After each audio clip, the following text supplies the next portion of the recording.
Greetings. That's intros. Good day and welcome in. Good morning. Sort of. I've been awake, but I've been just sitting at my chair staring blankly at my window. Some mornings it's just harder to wake up than others. But good morning. How's it going? How's it going, guys? Today we are doing art. Finally, another art lesson thingy session, whatever it's called. Art advice stream, that's what I called it. Alright, I will be reading some questions that you guys have posted, and maybe at the end I'll also see if you guys have any questions in chat as well. Yeah, we'll see how it goes. I don't think today will be too long, but at the same time, we'll see how it goes. We will see how it goes, but a bit of art. I know some of you guys ask questions. I don't think I'll be able to answer all of the questions that you guys asked, just because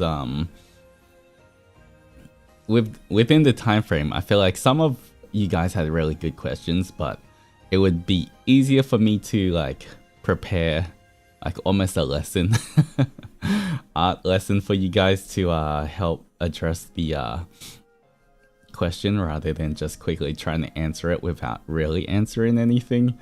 So yeah, I'm not sure. I don't think I'll be going through every single question, but I'll try to pick out some that I think applies to most people, especially beginner artists are the ones I want to help the most. But yeah, how's everyone doing today? How's everyone's morning been?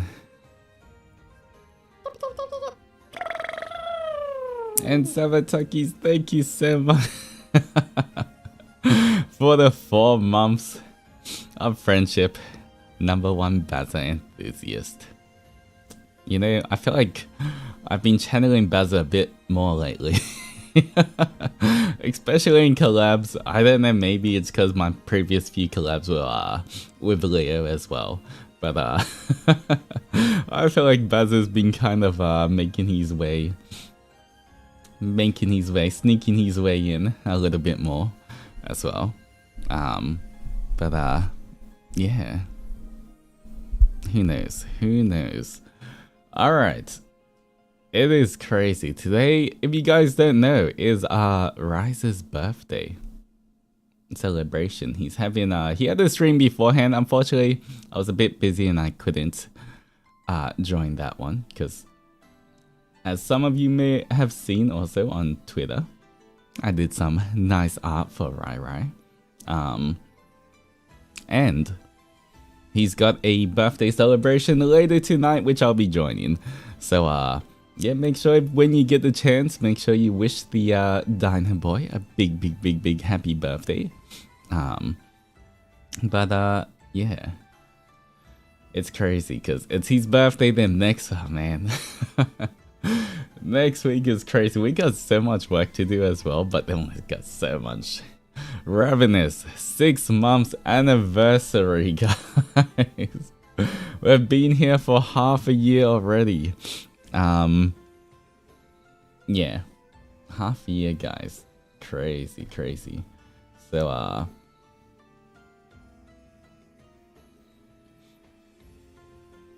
next week is gonna be so busy. It's gonna be busy. We got so much online work to do, streaming work. We got so much offline work to do. We will see how it goes. We will see.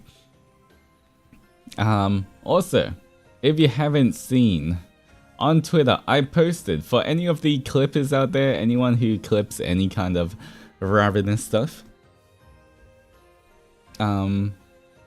If you look at, I did a post called Clips and Quips. And yeah, it's kind of like, you know, when Avalem did the clip it and ship it kind of thing. If you guys want to submit any clips as well of any of the Ravenous members, or even, especially I guess, if there's any interactions between Ravenous members, if you want to have any clips of that and submit it, we will be reviewing a lot of the clips chosen by the Dark Overlords sometime in the future. Next week sometime. Next week sometime. I don't think anyone said the dates yet, but like the deadline is May 15th, by the way, if you guys want to submit for that. But it should be a lot of fun next week. I can tell you now, looking at the schedule as well, next week is pretty much all gonna be about Ravenous. In terms of at least the streams I'm doing as well, not all of the streams actually, but like a lot of them. I have 1 solo stream, 2, 3, 4. Oh no, wait. You know what? I still got. Man, I'm streaming a lot. All right. Including the ones that I don't have a POV for, I have 1, 2, 3, 4, 5, 6, 7, 8, 9, 10, 11 streams next week. I think I have 11 streams next week. Yeah, there's gonna be a lot of things.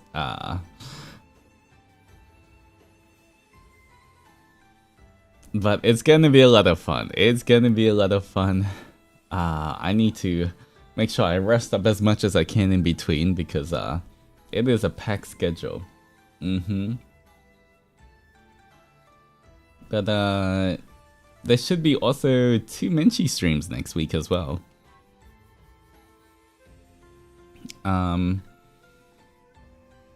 So yeah. Anyway, we can go over that maybe sometime tomorrow, on Monday. Monday we're gonna start at normal 8 PM JST. 8 PM JST is going to be our Zatsu.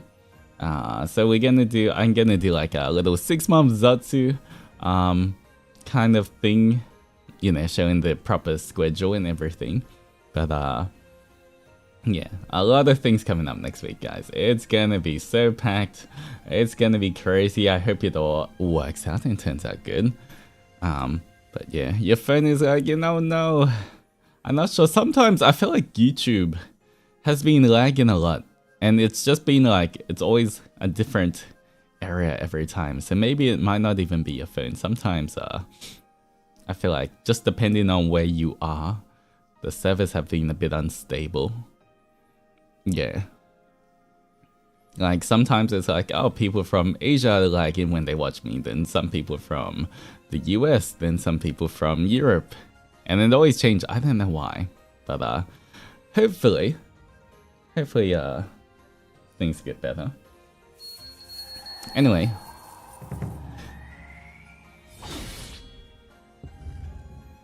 Let's start this, okay. Just because as well, I don't think this stream will be too long. I gotta conserve some of my energy. I'm literally gonna be on Rise's stream later tonight at like, I don't know, past midnight. And we got a super busy week next week as well. So, might be on the shorter side of a stream today, but once again, sometimes I get carried away and it's not a short stream, even if I say it's a short stream. We will see how it goes. Wait. Altus is Richmond. How long have you had that, Kai? Was that just for today? or did I just not read your name before? I said something else. Did you change that today? Oh, you changed it yesterday. Okay. I see. Man, yesterday was scary playing that game. Oh my god, I was shivering. I was so scared. Man, I don't know if I can play horror games, guys. They're too scary for me. Anyway, let me look at the... Why are you guys laughing? Is it funny that I'm scared of horror games? Is that it? Are you laughing at how scared I am? All right. Let's see. What questions do people have? All right. Let me quickly go through some questions and pick out some. All right. This one, I think I'm not gonna answer this question today, but it is a good question. So let me just highlight this as well. All right. Oh, that's okay. So Frigid Freud asked, I've always struggled with faces and can never get the proportions right. Would you be able to explain how to use face guidelines? Thank you. I think for this, I actually do want to, maybe for one of our first or second art class that I am trying to prepare for in the future, where I actually, you know, teach you guys how to draw, not just answer questions. I do want to do this. I think, especially for a lot of people, it'd be very helpful. Like, there's a few different methods on drawing faces, and I think I can go through some of them, and you guys can follow along with me, and then see which one you guys resonate with the most in terms of that. But for today, I don't think I will be going through that today, because it would take a whole session. It would take a whole stream just going through the basics of that as well. But thank you for the question, because I think that is very important. I would definitely be doing that in the future. So I just wanted to let you know that.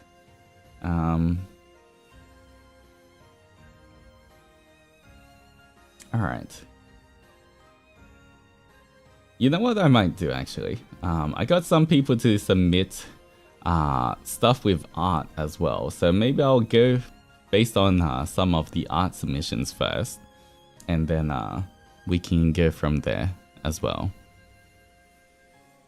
All right. Oh, okay. This is kind of nice. Where's this?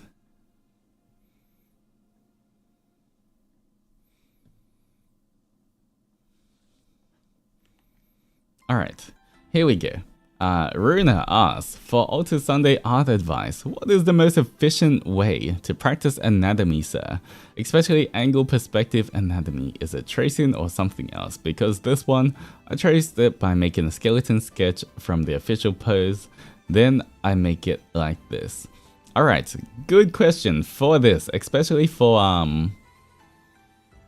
anatomy. I would say, in terms of anatomy, I don't think, I mean, you know, this, I guess they used the art from Casper as well. But I don't think it's always the best idea to use, especially when you're looking for references, unless you're specifically trying to draw clothing. For poses and everything, I think it's always better to try reference either just like a, say like a pose 3D model, or someone with less clothing on. I feel like a lot of times when you're just looking at characters drawn with like a lot of clothing on, you can't really see the breakdown of proper anatomy, because a lot of it is hidden in the clothes as well. And so I think if you do want to practice anatomy, definitely either look at like, because I'm using Clip Studio Paint. I know they do have 3D models. I don't really use them too much because I find them a bit finicky to play around with. But I know they do have some pretty good 3D models that you can pose and everything. But I would say either get a 3D model and pose like, you know, make it pose like the pose that you're looking for.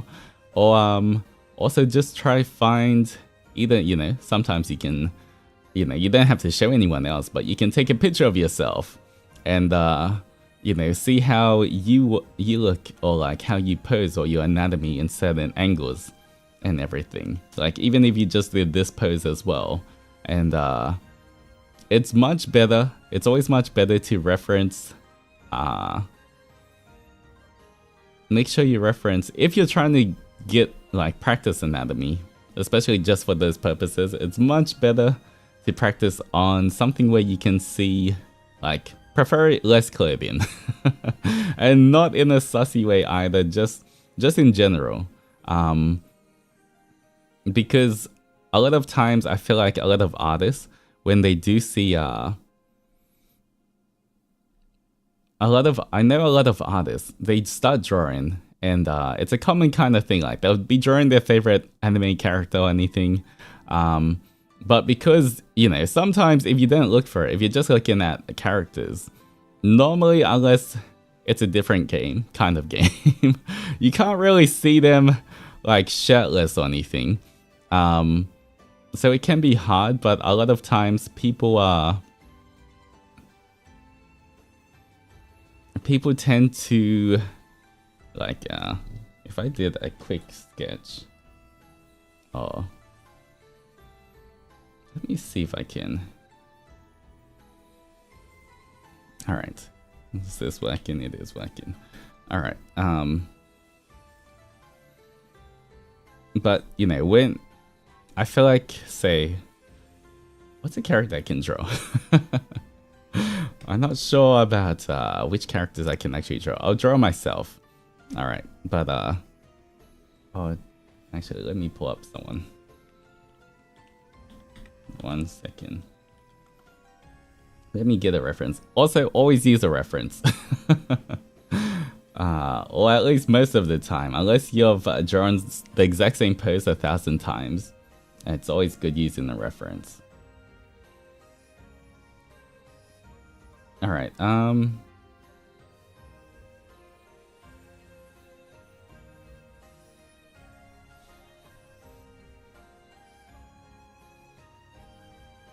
use my old photos with good pose for some of my art, since I do traditional art usually. Yeah, I mean, that is always good to be looking at proper anatomy and reference and everything. But, I'm trying to find if I can find an example of, like, what happens when people draw clothes, but they don't really think about the anatomy underneath.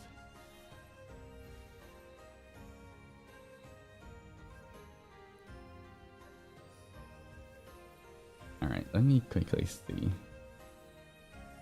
Man, I wish I still had a lot of my old drawings.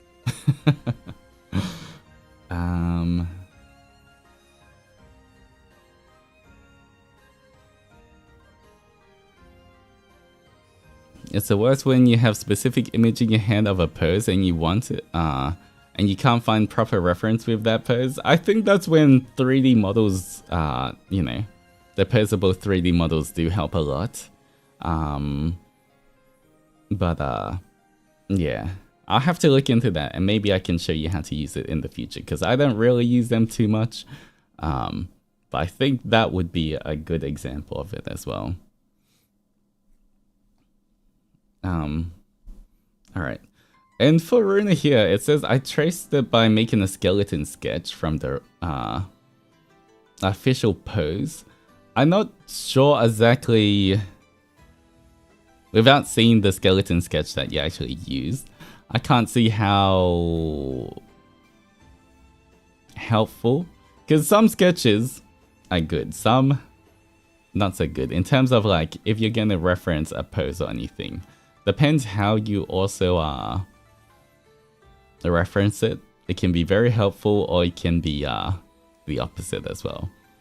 And Mr. Johan, thank you so much for the lemon kisses. I appreciate it. Alright,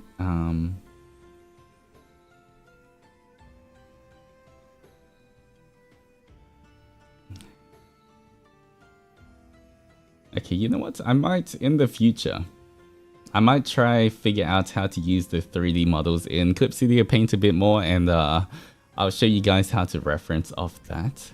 But for me, because I normally don't really do that, it's I can't show you exactly right now. But I would say, in terms of this question right here, most efficient way to practice anatomy, you know, sometimes, just like Kai said, it's the worst when you have a specific image in your head or a pose you want, and you can't find proper reference. If you can't, just find something. You don't have to do the exact same pose.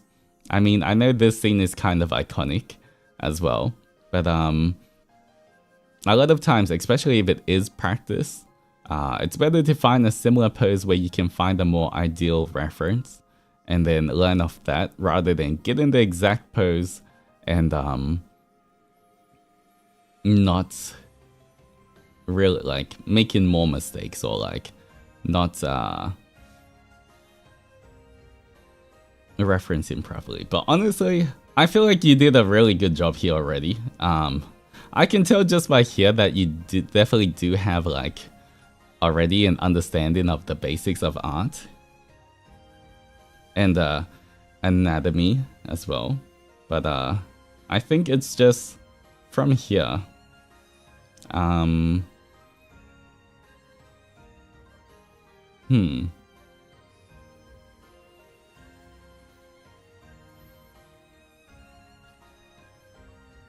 I feel like it's an okay thing to do right now. I used to see TikToks all the time of people posing on the spinning circle things, and they'd pose with different fake weapon props too, so artists could reference that. It was pretty cool. Yeah, I mean, there's lots of references everywhere if you look hard enough, for a lot of different poses as well. But here.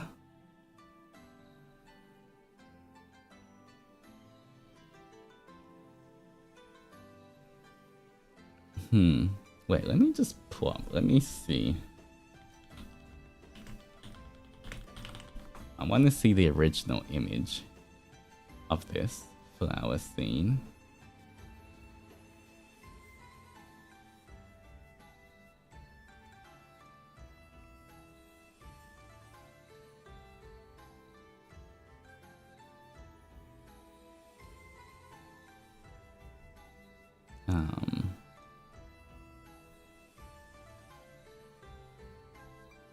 Alright, you know what? I should have confirmed with the Mane-sans as well what I can and can't show on screen.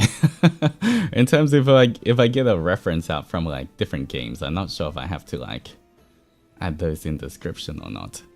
I struggle to draw a specific pose, especially if you're drawing it freehand like me. A lot of times, if you're struggling with a pose, use reference, even if it's just, okay, the arm should be in this angle, so you use a reference for a separate arm, separate body, and everything. If you're struggling, you know, it's always good to use a reference. Okay, if I'm looking at this,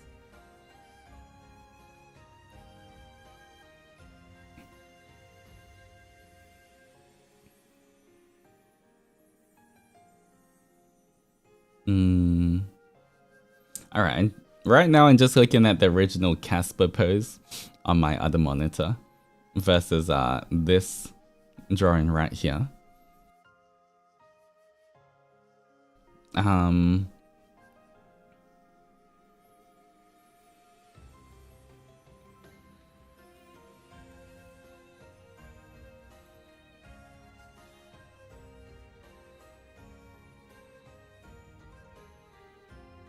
Alright, I think for this as well,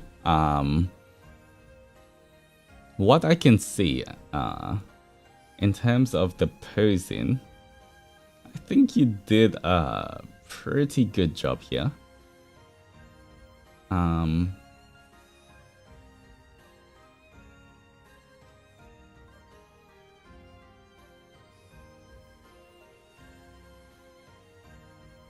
Alright, so looking at Casper's, the original art as well, Casper has a lot of things going on. He's got like his jacket, and the thing is his jacket's really loose around here, as well. So when you're looking at it, his jacket, it does tend to fall down more around here, and then it goes out. Have it goes out, and that kind of covers up a lot of the anatomy of the hand. I would say if you're going to take these kind of poses as well, you have to also be a bit more aware of the anatomy where, because Casper's jacket is very baggy, his elbow I don't think really reaches to the very bottom of the jacket. That's just kind of like, you know, if someone was wearing a jacket here.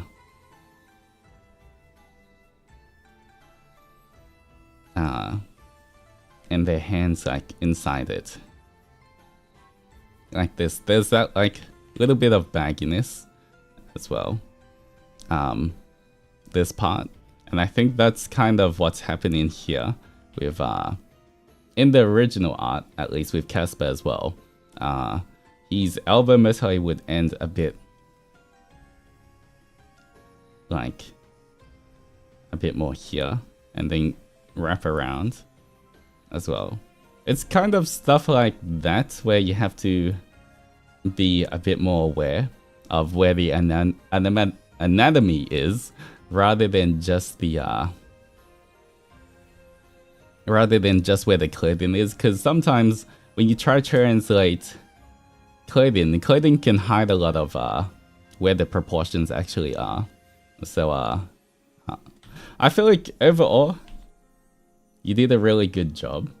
And just be aware that referencing poses that have a lot of clothing can sometimes also not be the greatest for you, especially in the beginning.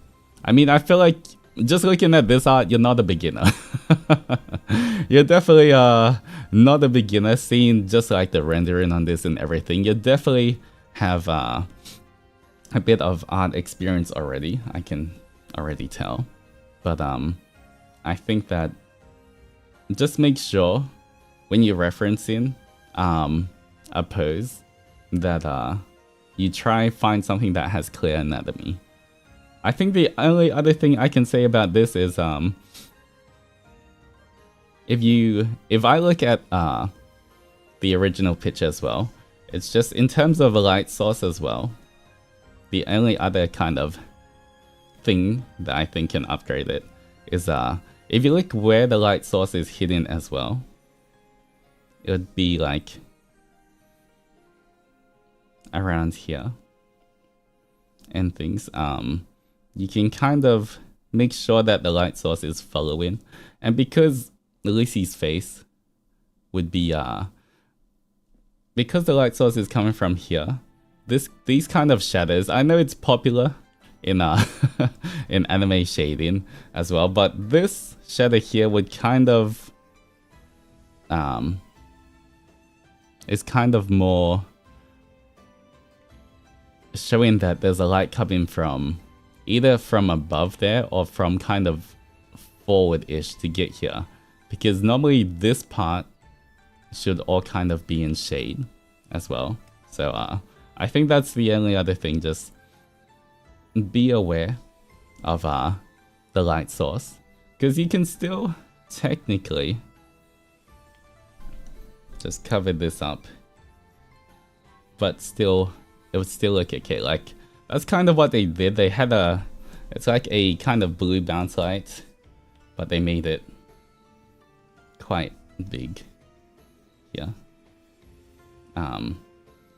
where it helped lighten this side of the face a bit more, and then the hair, so that it was seen, even though technically this side is more in darkness because the light source is coming from the moon, the brightest one.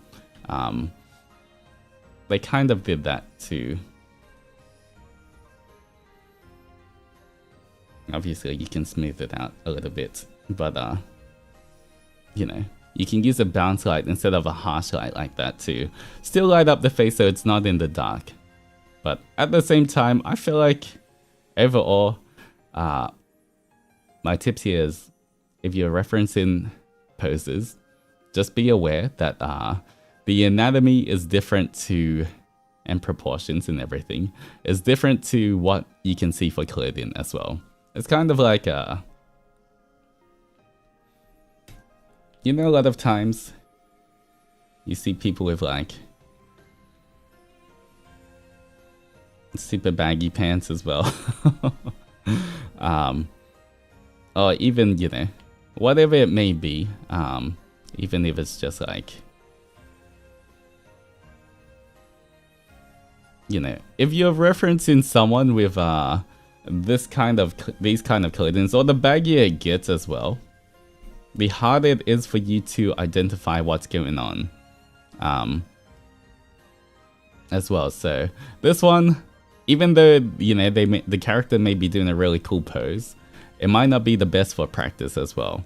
I think, you know, once you're confident in proportions and anatomy, it's fine to start picking out these kind of references, but I wouldn't recommend it when you're trying to practice at the start for that. But either way, honestly, a really beautiful artwork of Lucy as Casper. You did a really good job here. Overall still, the main thing about art is that you're happy with it and it looks nice, and you know, I think that this already does the job. It's just, you know, if you want to be a bit more technical about it, there's a few things. But honestly, overall, good job. Good job.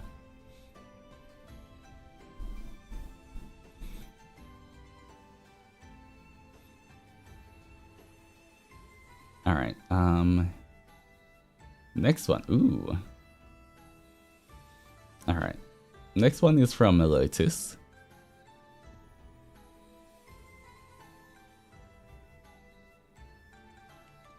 Alright. Hello, Altus. I've always struggled to shade skin, muscle in particular. I wish to make muscles more defined instead of soft. Do you have any tips for that? Thank you in advance. This is Sagittarius Gale, by the way. Alright. Alright,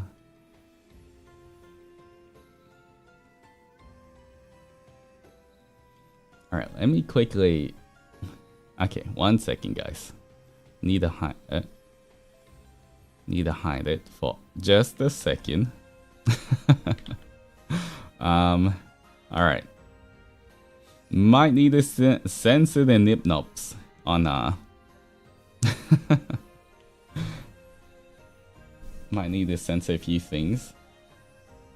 And just cause YouTube sometimes not the best. You know, they can be can make mistakes. Alright.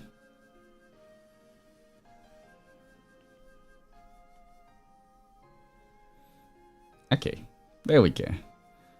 I think we're safe now. Alright, so amazing art, amazing art. Okay, proportions look really good. The muscle anatomy itself looks really nice. Okay, so Lotus is wondering how we can make skin look less soft. The first thing I can see here as well, which is the thing that jumps out to me the most, is that the reason I think why it looks more soft and defined is because 2 reasons. One, I think you need to try for muscles to be defined, for any object to be defined, you kind of need a more realistic, or not realistic, like it's always better to have a light source, like a strong light source and maybe a bounce light to help shape your image, because things are shaded, shaped by shade and light. So when I see this, the reason it looks soft is literally because I think most of the time you are either blending too much, or you're using a soft brush for all of these shades, and that's kind of why it looks quite soft. So let's just assume that in this case, alright,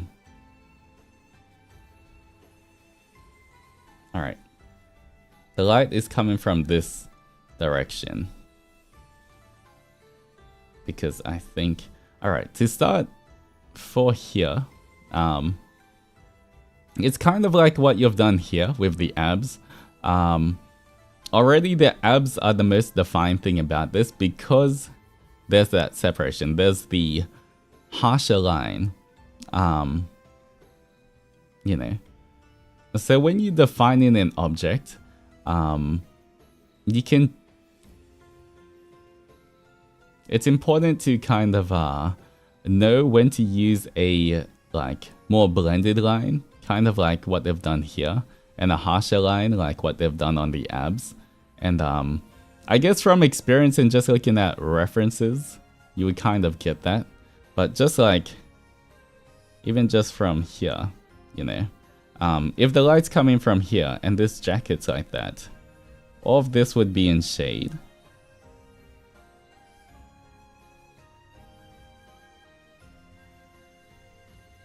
And you can kind of see here, like, if the lights all come in this direction, then technically the top here should be in... should have light hitting it, and the bottom here should be in shade. So it's, I think for this, it's kind of also practicing how to sculpt out these muscles while paying attention to like, alright.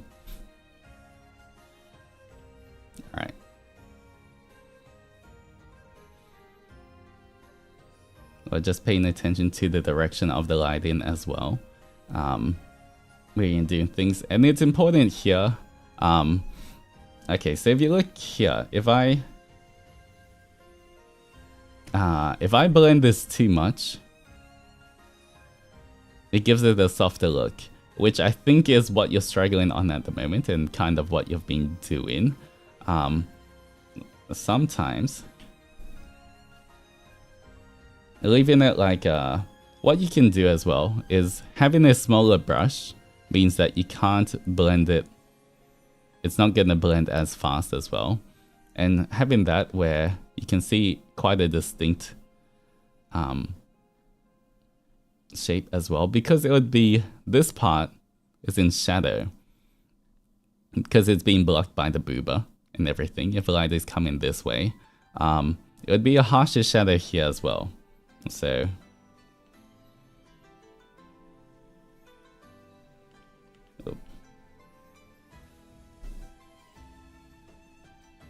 I think one of the biggest things, okay, it's kind of like sculpting out the, at least if you're just looking at the shoulder here, alright, and you know, depends how much anatomy you want to go with the striations and everything, but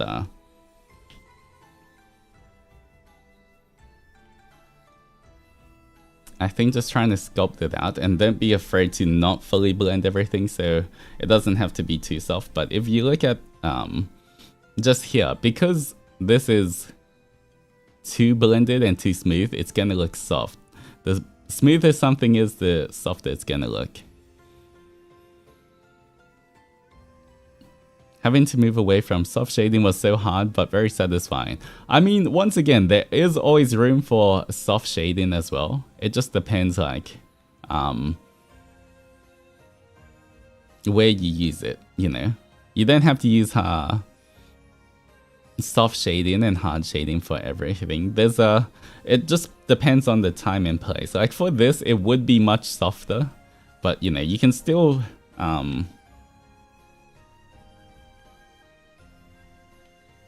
even though it's softer, you can still like make it a little bit more defined here as well.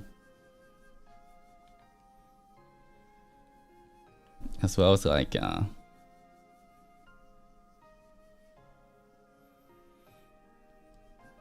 the more you define muscles as well, and this just comes with practice of anatomy and studying shirtless men all the time. But you realize that, you know, there's a certain, how should I say, like, if I'm looking at the contour line of the muscles, it's gonna be kind of like this right now. So this is kind of like the collarbone. A lot of times when you have more muscle, the collarbone's not going to be so defined because there is a muscle here on top that kind of builds up as well. But it's going to kind of look like this when you're looking at the contours. So pretty much, even though it might not be as defined, having something that hints here. Once again, see, I blended that too much and became too soft. It's still showing. You're trying to still make sure that you can see. But you see how that kind of blends, kind of defines the collarbone a little bit more. You can do it on this side as well. Blend it a bit, but not too much. If you blend it a bit too much, you just go over it again. And then,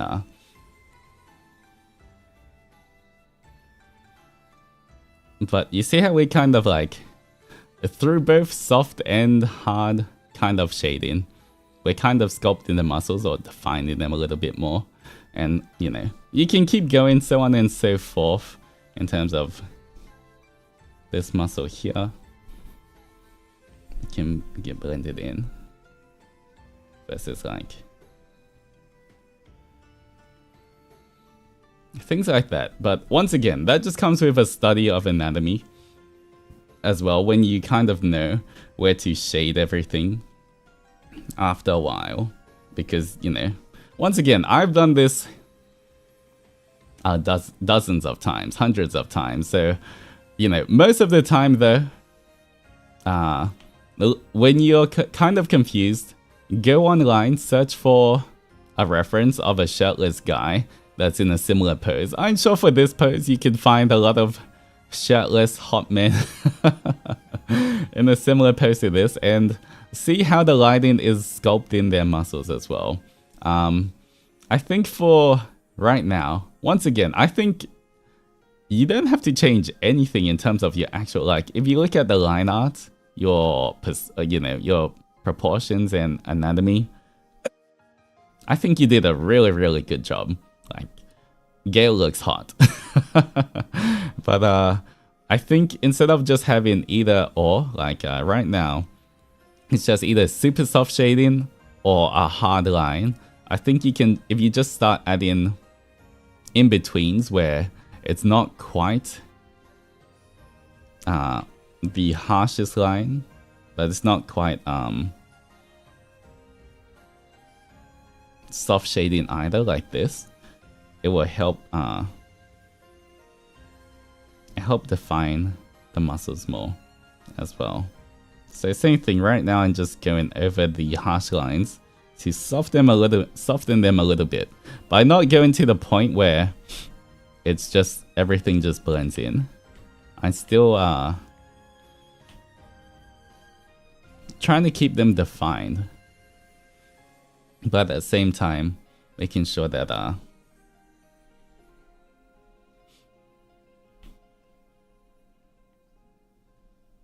it's not like too harsh as well. Stuff like this. Once again, if there's a strap going across the body, anything on top is going to cast a shade. So, you know, you can also, this will help things pop out or be a bit more 3D. I could necessarily get a bit dark on this, but this will kind of help you, I guess, make it look a bit, see how it's kind of popping out a bit more. I think stuff like that. So right now, because when I look at this, even though Gale looks super hot, you drew him really nice, the light source is kind of not as defined. So I think just helping, like, especially at the start, I do like drawing these kind of arrows. Like, I'll create a layer at the very top, and it would just have these arrows to kind of tell me, just remind me where the light source is. So if, you know, it would mean that depending on how it goes, this would be all in the light, and would mean that anything below, so this part would be in the shade. And it kind of helps you define where everything is. This part itself would all be in shade. But, you know. Once again, let me move off that. But it's always good to keep in mind the,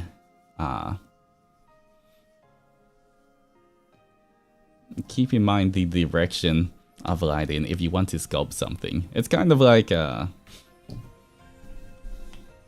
I drew a circle, alright.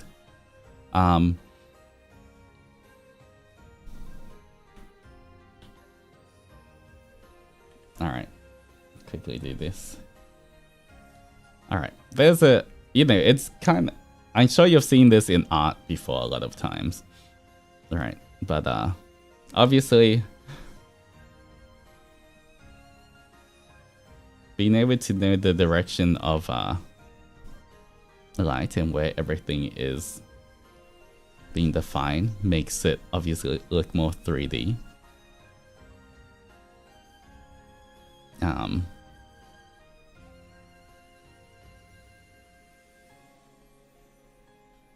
But the more you smooth something out, the less defined it's gonna look compared to this. And a lot of times as well, because skin isn't perfectly smooth, it is better to, well, I find that skin normally looks a bit better when you don't fully blend and make it too soft. When you have these, you know, you can see right now, I can keep smoothing it out if I just go over it, and it's gonna lose the texture. But at the same time, it becomes more like stone and it looks less like skin the more I smooth it out. So I think one of the other things maybe to help you define skin a bit more is leave a little bit of brush texture in there as well. And thank you for the hydration check, Mr. Johan.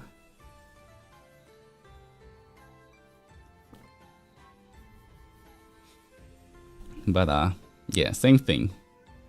Objects are defined by the lighting and shades, and make sure that if you want to define them, pick the light source and make sure it's all coming from the same place as well. So yeah, once again, I didn't even do very big changes because once again, the art already looks really good. It doesn't really need that much changes. Just a little bit more concentrating on the right areas. I think can help the body and muscles pop out a lot more, be a bit more defined. But this also just comes with practice. The more you practice and the more you see muscles in a 3D aspect and see how they work under different shades and lighting, the more it's going to be easier for you to understand how to shape them as well. But honestly, very nice picture. Very nice art. Yeah. And I think same thing. You could do the same thing with the horse part as well, where you could make this a bit less of just a straight line and try to blend it a little more, but keep don't blend it all the way till it becomes too soft either.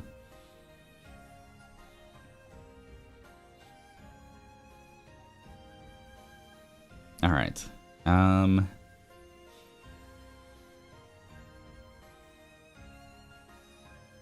Next one.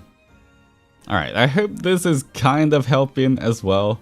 I think maybe in the future I might have to, I do want to create, like, do basic art classes where we just start from, like, basic shapes and drawing chibis first and figuring out chibi poses, and after that drawing proper, like, you know, proper head proportions, then proper body proportions, then getting into poses, and then getting into dynamic poses and everything. But, you know, it's best to start kind of simple. I think today's lesson is more like just me trying to figure out as well what kind of questions people have. Alright, so what we have here from Itcha. First, I'm not talented. Please don't say that. Don't worry about talent or anything. Art is all about hard work anyway. Unless you're blessed with, Alright. Unless you're blessed with, like, a photographic memory or anything, everyone starts at the same level for art. You don't have to worry. Alright, first, I'm talented. Good work. I can only draw chibis like these, but I want to draw in many poses. Do you have any guidelines or tips for chibi pose? Also, any advice how to measure the eyes in chibis? The eyes is so weird because, weird there. Alright, let me get the pictures. Oh, this is so cute. I feel like it's kind of like,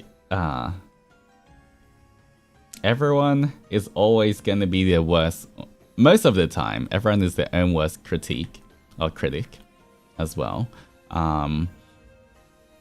But once again, I don't think there's anything bad with your art. You're already getting up to a good level. But in terms of you want to do the thing with I would say the thing with chibis is that there's no one set standard for a chibi. You know, like if you just draw a chibi, you know. Alright, standard chibi kind of head. You know, I could draw a body like this, right? For a chibi. Alright, let me just...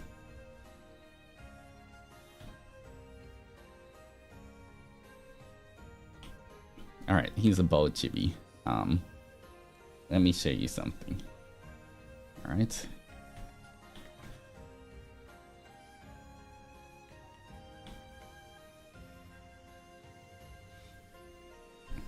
And then on the next one, you know, I could also have a neck and then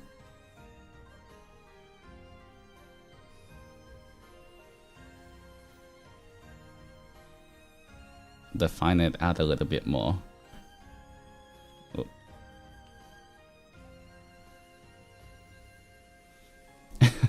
And then obviously you can keep going more and more detailed. Because there's no one set proportion for a chibi, it's hard to really get a good guideline or definition. It's more, I guess you have to see what kind of chibi or what kind of proportion chibi you like yourself and practice off that. But in terms of chibi poses, once again, this is kind of like a simplified way of drawing actual normal poses, but you know, I think separating things, I normally kind of separate when I draw it out, as you can kind of see. Let's take this one as an example. Right now, I can break down this chibi into a few different, very basic things.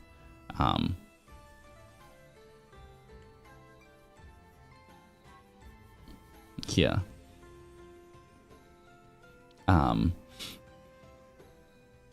But I would say, like, alright, someone give me a pose. What's a pose that I can try to draw this chibi in?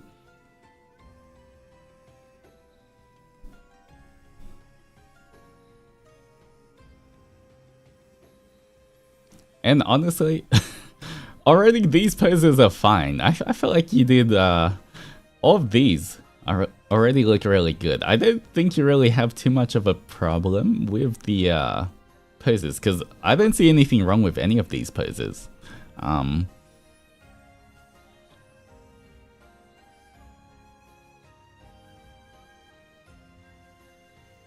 Peace sign.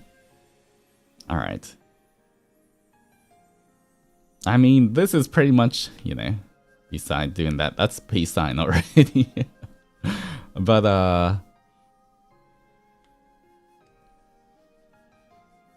I think when it comes to just poses, the good thing about drawing chibis is you don't have to worry too much. You worry more about the look of everything rather than having to worry too much about proportions.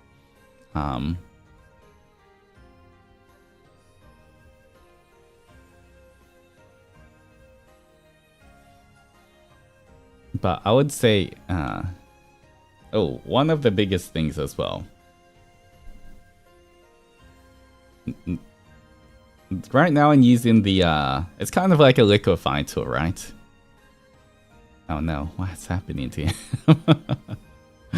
But, in terms of pose, break it down into, especially for chibis, break it down. I normally break it down into a body, legs, and then hands, I'll normally break it down twice, because hands normally bend a lot more than legs. You can also do this for the legs if they're bending or they're jumping or whatever. Depends what kind of pose you're doing. But because hands tend to be a bit more expressive and move around a bit more, I'll kind of like break it down into two different sections.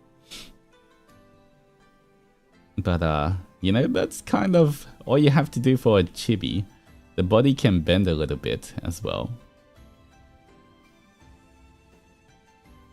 So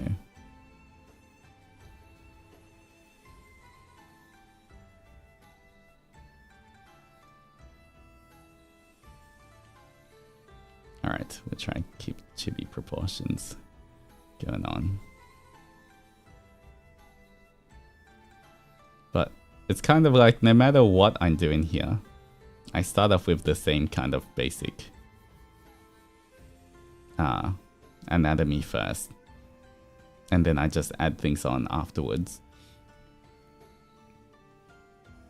So I guess it also depends on the proportions you like. Look at the chibi artists that you like, see what kind of proportions they do, and see if you can break it down into like major parts as well.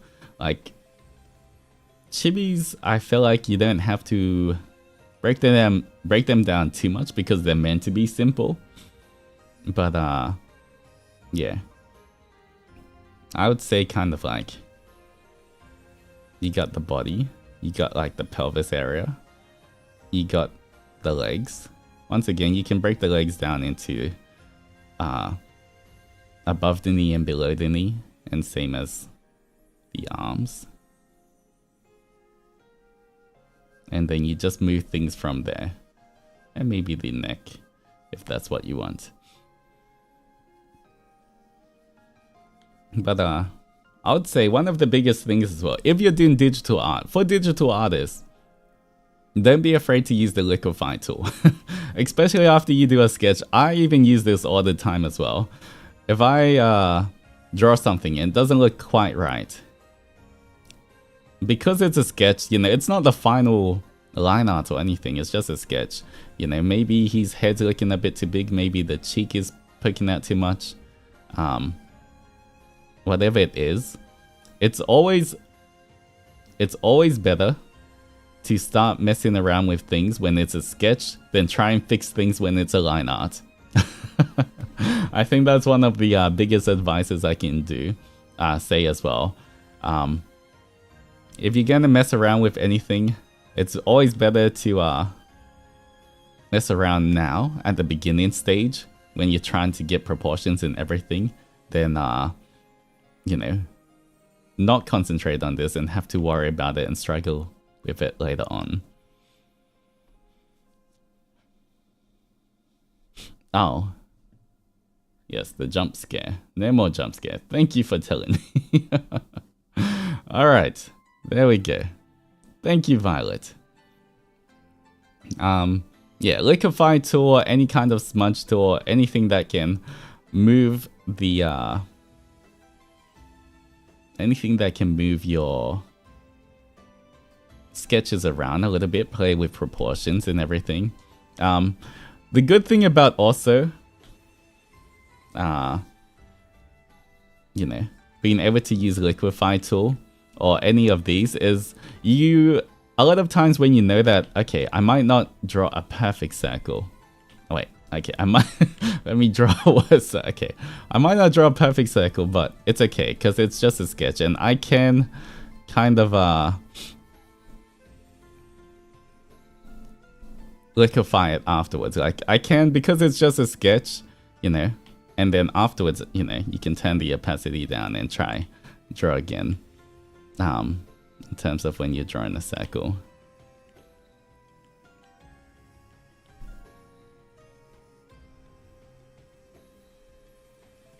Alright, second part of your question though is also advice how to draw measure chibi eyes in chibi. Okay, one thing for chibis as well, I think one advice I can give to you is, alright, let me show you. Let me get Nayu out again. Nayu to Umbridge. Alright. Sure. Copy. Paste. Alright. Here's Nayu. Even when you're drawing chibis, even when you're drawing chibi eyes, it's important to know that everyone's character, like shape language is very important for defining a character. You know, a lot of times people see chibi and then they draw this like traditional chibi eye, or you know,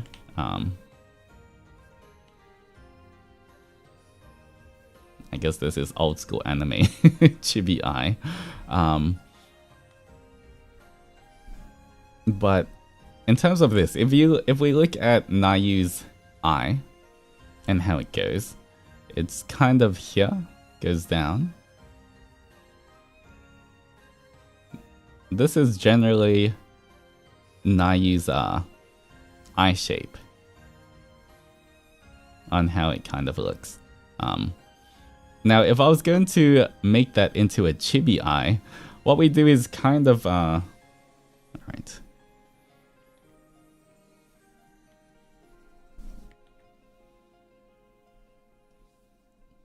I can do here. That's pretty much how you make it a chibi eye. You keep the shape, but you just make it bigger. Normally you just kind of, it's almost being stretched. But at the same time, when you do that, you know, you can redraw it.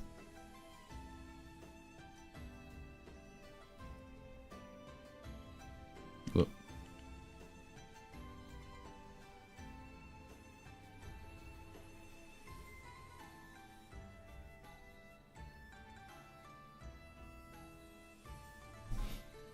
Alright. This pen might not be the best for redrawing, but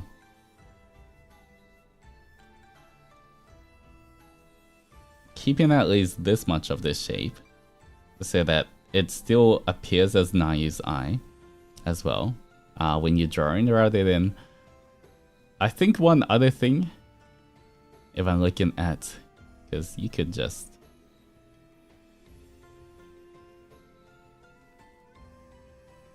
have this as a chibi eye.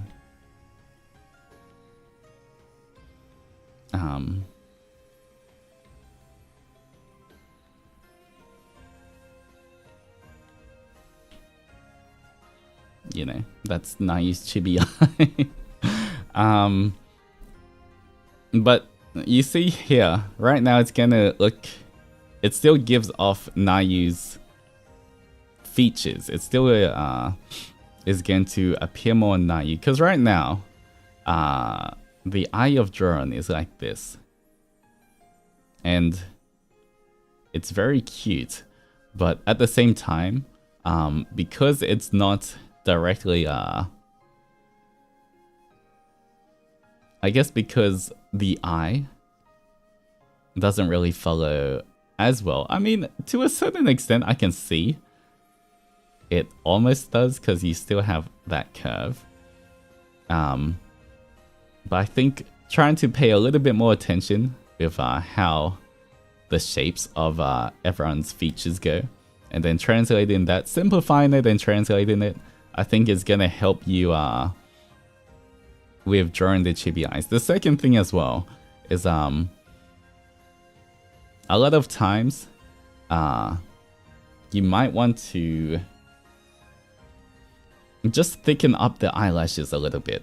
Right now, all of your lines, of these lines, oh, I need a different color. Of these lines, they're all the same kind of width, I guess. But when it comes to eyelashes as well, to draw more attention to the eyes as well, you do want to frame them a bit thicker. So even for guys, doesn't matter, you do want to make it a bit bigger. So even if it's just this, and we keep your eye shape that you did, I think already just that small adjustment kind of makes the eyes pop a little bit more and makes it look a bit less it doesn't blend into the face as much, you know. It draws attention to the eyes with this. But once again, you could also try and see Nayu's, how Nayu's face shape not face shape, eye shape, how Nayu's eye shape goes, and you can kind of see. All right, this is just a quick kind of thing I'm doing. But even with just this small amount, and then once again, you can add a little bit of white in here. So I'm not really changing your basic eye, but if you look at that, it helps it give more of Nayu's look as well. Like he's that eye shape, the cheekiness, it gives him more of the Nayu chibi look. So even though chibis are simplified, you know, you can still keep shape language to make a character feel more like them as well. And then, you know, making sure you add stuff like maybe the little sideburn as well. There we go. Like, I hardly changed anything for there. But, you know, it's little changes that make a very big difference. There we go. That looks like Nayu. You can see how much more it kind of transforms to look like Nayu, and I didn't really do much.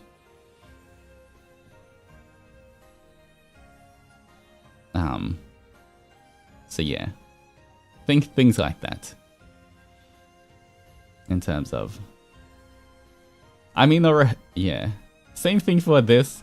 If you look at my eyes, once again, I think because you're doing the eyelashes a bit too thin.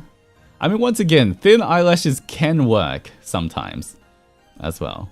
But a lot of times it's more like just to have more of that kind of chibi anime style. Small changes makes a big difference here. Because a lot of times I feel like a lot of artists, they're already 90% of the way there. It's just that those little changes make big differences. Like this, I didn't change anything else. I didn't redraw the hair. I didn't redo the colors. I didn't do anything. I just fixed I just added a tiny bit. And it's already. Same thing for me. My eye, right now it's just this.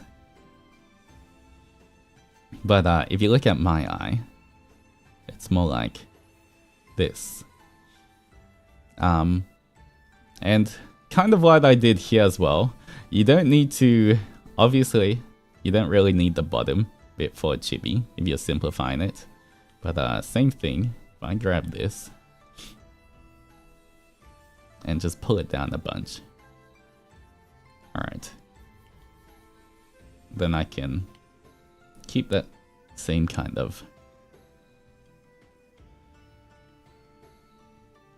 Alright, so in terms of Chibi, that's kind of how my eye shape would go a little bit more. So if I translate that to here, it means that it would go up a bit more. And then here.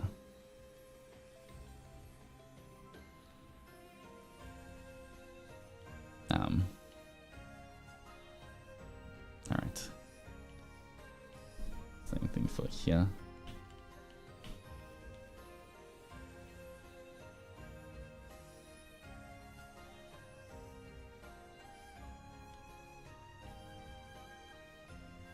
Alright. And, you know, I'm not even, you know, trying to zoom in and make it super perfect. I'm using a big brush.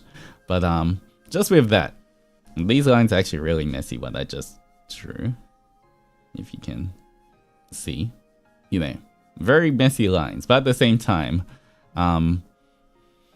you can see it helps define my character a lot more.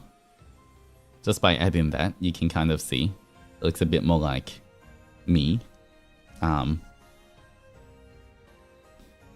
I think maybe that's just the biggest thing. When it comes to, at least for this art, because honestly your Chibi art is already super adorable. You don't really need to change much of it. I feel like it already looks so cute. You just add maybe, you know, tiny bit of eye white.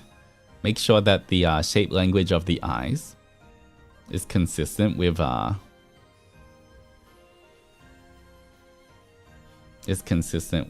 the character that you're trying to show. It's always cute when they have a bit of shine in the eyes as well.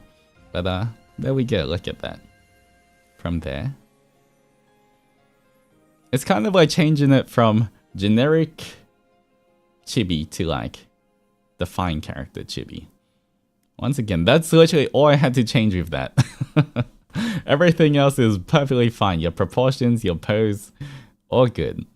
But just add in tiny changes, I think. And so on and so forth. With Zenny as well, you have to look at his eye. Find his eye shape. Let me just quickly do this.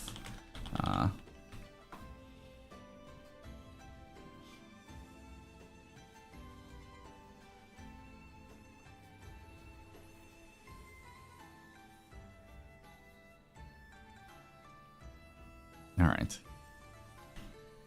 Here's Zenny. Hi, Zenny. Alright. Same thing for this. For Zenny's eyes, as you can see.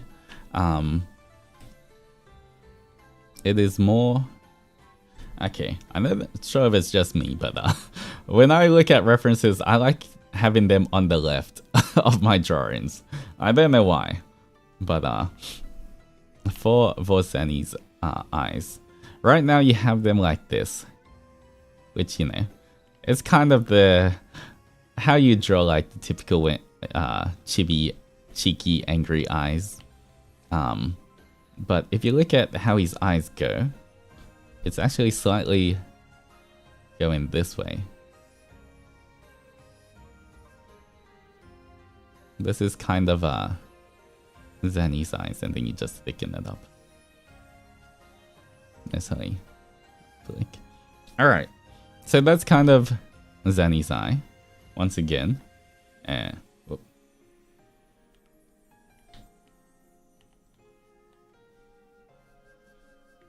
stretch it down. You can erase some of the bottom if you don't need that.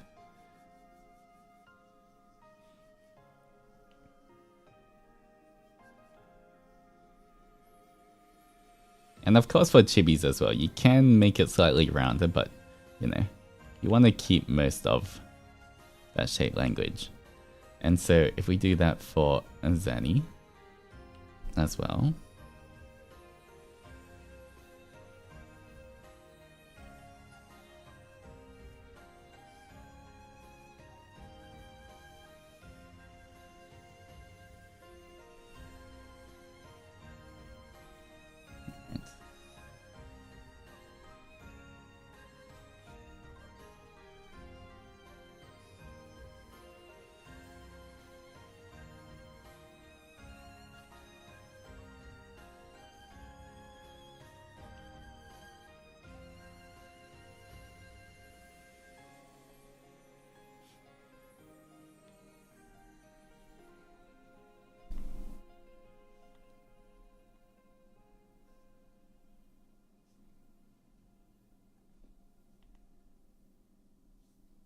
And then for this one, because we do want him to look a bit cheekier, or I guess again with the slightly angrier eyebrows, we could thicken up the eyebrows a little bit for Chibi to get that expression across still.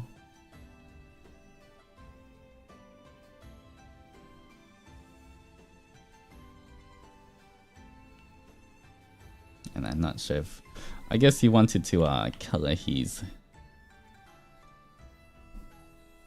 eyelashes the same color as his hair.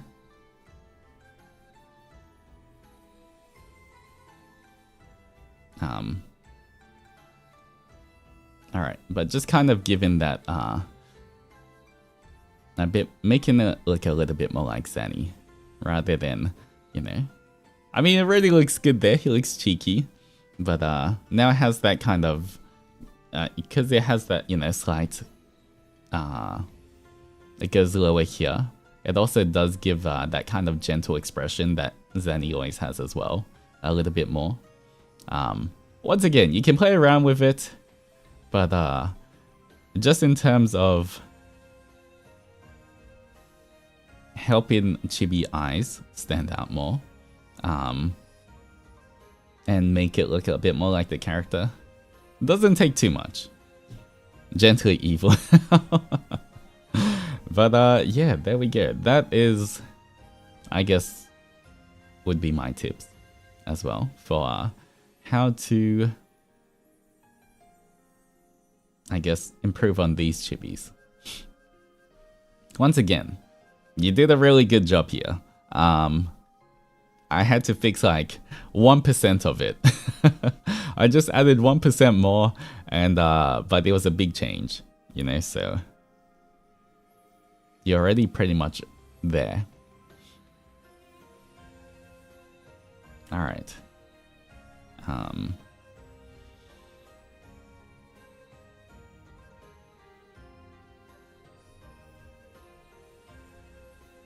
Alright, next one is from Shinjo.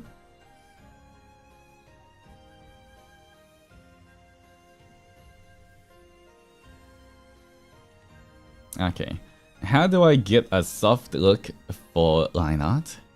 And Mr. Johan, thank you so much for the lemon kisses once again. I appreciate it. Everyone hydrate. I'm still drinking my coffee, by the way.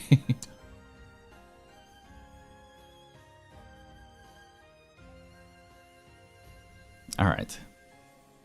How do I get a soft look for line art and not sharp?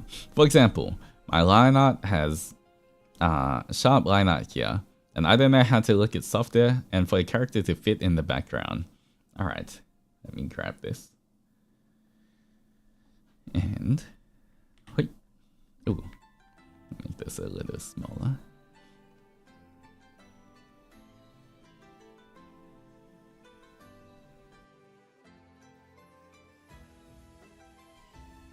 Alright, for this one, for one thing, I think it already blends in with the background good enough, especially because you have the background kind of blurred. I think it fits in quite well. There may be a few things that you could do, which I'll show. But in terms of line art looking sharp or not, that also... there's a few ways you can make a line art look sharper or softer. So if I just show you my...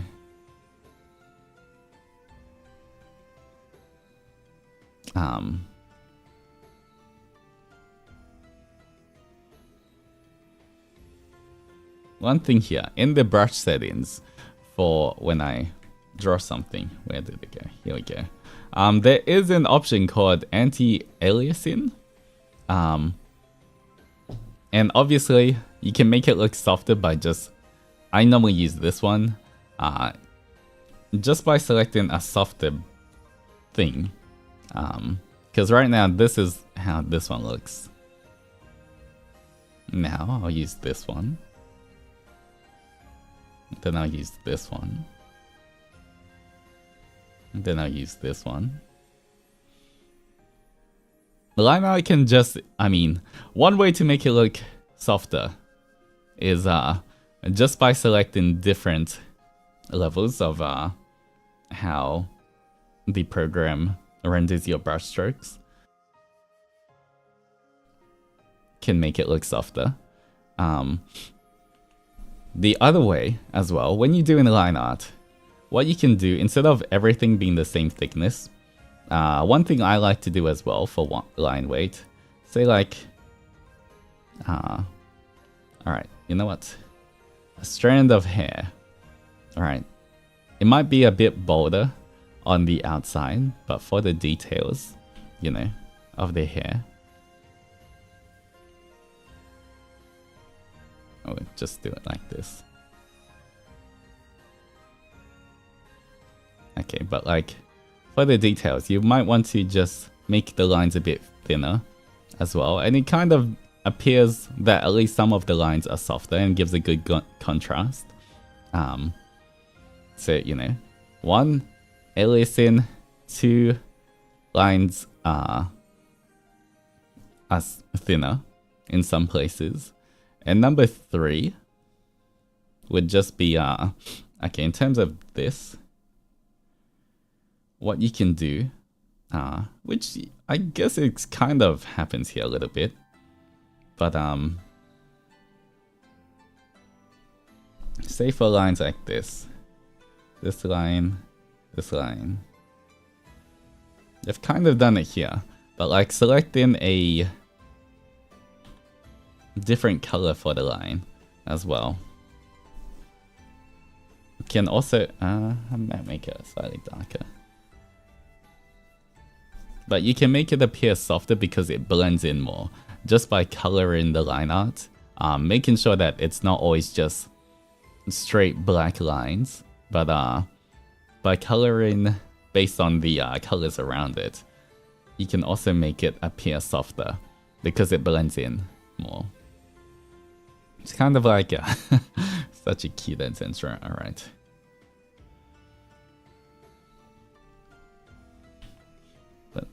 Say for this, you know, a bit darker. I could still make it, you know, draw it bold here, but because I draw it in blue as well, it can help it look like it blends in more compared to like say this one as well. So it can make it look like it's softer that way. But I would say that's kind of, you know, pretty much the 3 different ways I can think of at least right now that can make your line art appear softer. I guess the, you know what, 4th way, right now, if I look at the brush strokes, the smoother you do something as well, I feel like maybe smoother also kind of tricks the brain into thinking it's softer. Because right now, a lot of the lines, as you can kind of see here, they're kind of like, say for this part, let me use a red pen.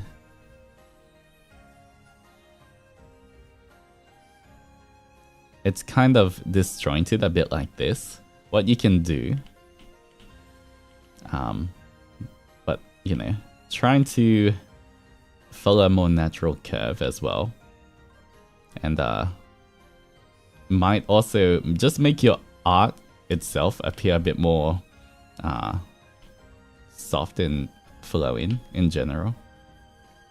But once again, this is also about just practicing to see how soft your kind of like hand control and everything. But once again, even if you can't get it all in one go, you can also practice, like, you know, it might not be as smooth, but if you can do this where, okay,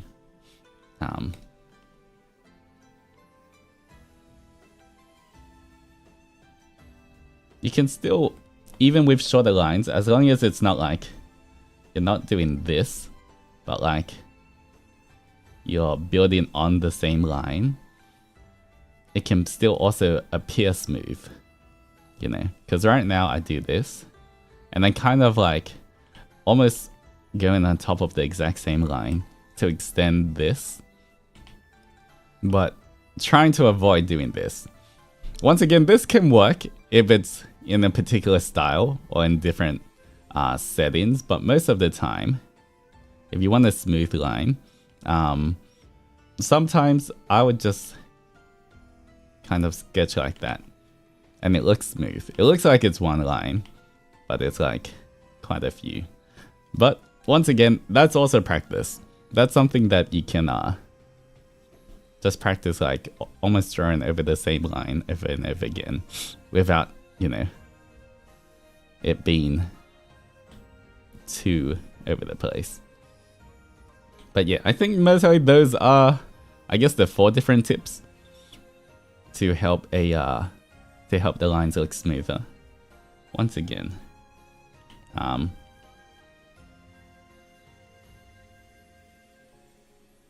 something like doing this. Whenever you do a sketch, one other thing, whenever you do a sketch and then you're doing the line art on top of the sketch, don't try trace your own sketch. Just use it as a guide. So like if I was doing this, instead of doing this perfectly, because you see when I'm trying to trace it, because I'm trying to get the lines matching perfectly, I have to do it slower, and it doesn't appear as smooth compared to if I, you know, if I was just using it as a guide. Then it doesn't matter if I don't follow it exactly. You know, some parts might not be exact, but pretty much your sketch is more like a guide rather than a something like a definite you have to trace on top of that.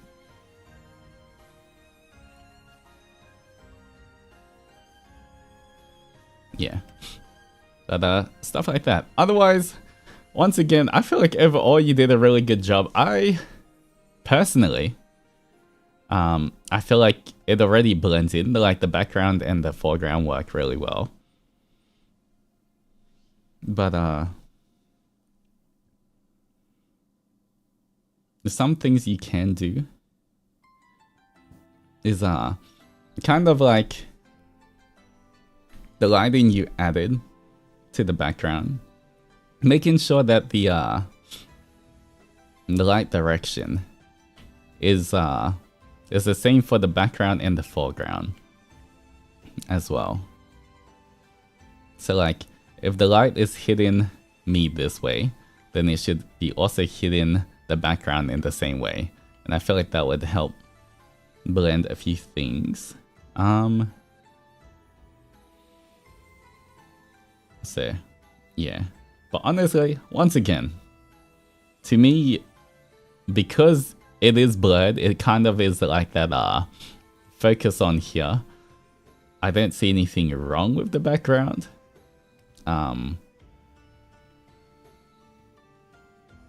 But sometimes what I do as well is like I'll create a new layer, maybe put it to light in or something like that, and sometimes, you know, where this is hidden, the light is hidden, what you can do is, if you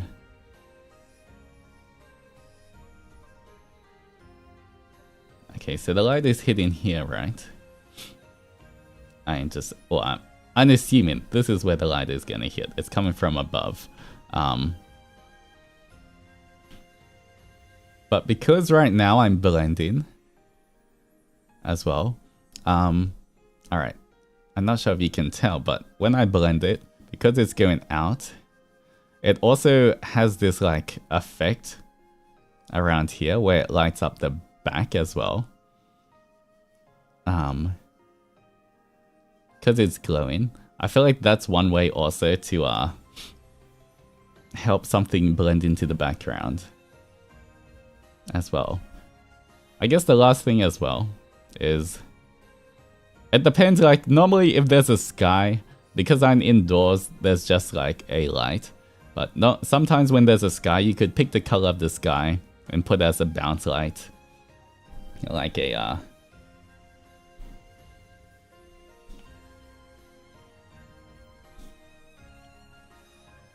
could use the color of a sky and the shades as like a bounce light or rim light.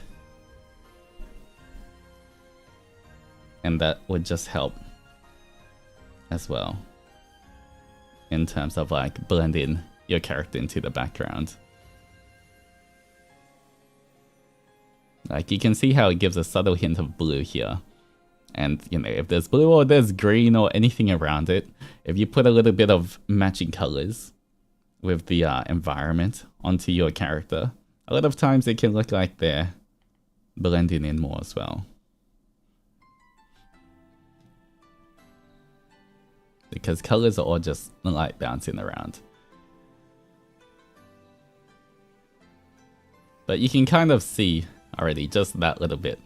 I think it helps blend a little bit more because I'm using the same kind of lighting on the background as the character.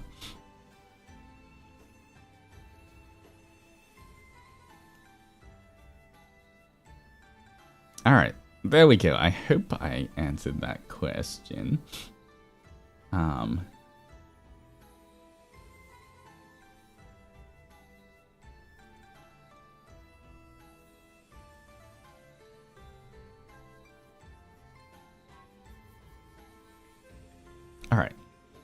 We'll quickly do a few more and see. Alright, Chakri says, I've always done traditional art, and I wanted to get into at least trying to digitize it. In particular, I want to try and redo this one from line art to digital so I can include the tale I forgot. Any tips on how to start? Alright, in terms of line art from traditional to digital,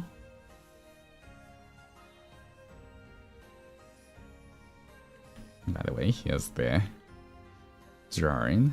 It's very detailed, very good work, very nice work. All of the details are crazy.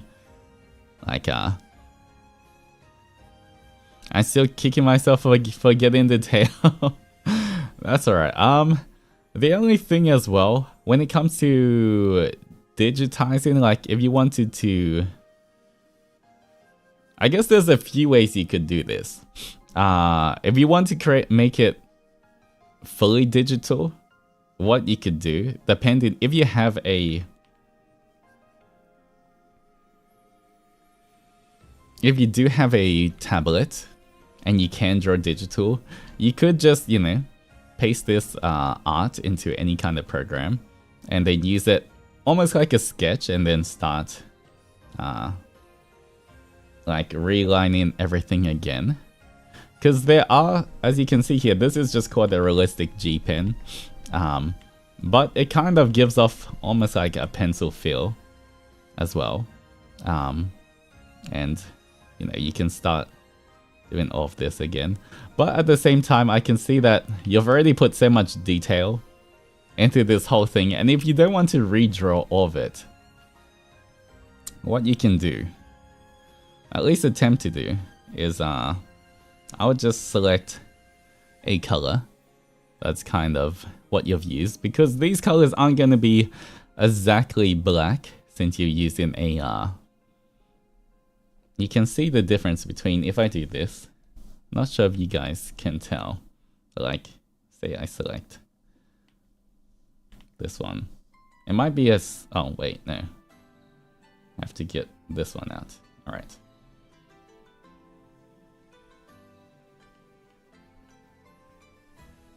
All right. If I select one of the darkest colors I can. All right, there we go. Versus. I'm not sure if you can see the difference between the two, but decade-old laptop. Okay. But first you just color drop what you need, so that it can blend in more. But at the same time, this pen that I use is called the G pen. I'll be using that. What you can do is you create another layer on top. You draw Rise's tail. However you want his tail to go. I mean, it'll be very similar in terms of like, alright, you know, I know he has other stuff on his tail. But what you can try do as well is if you try color drop, the thing with paper texture, the texture as well, is because there is texture, I'm just using, you know, I color dropped it and I'm just trying to like erase it as much as I can so that it shows.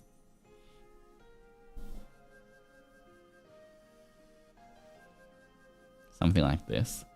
It's gonna blend in, I guess, a bit more.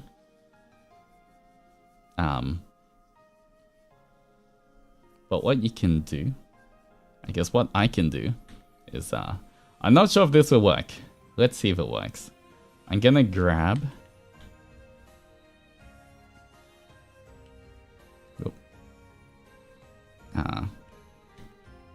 So what I'm doing right now is, I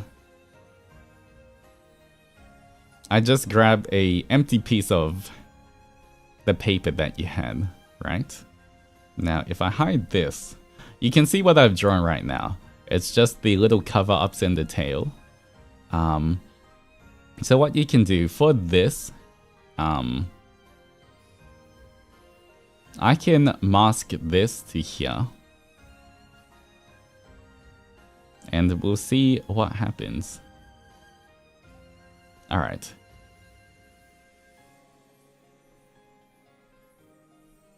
It kind of blends in a little more.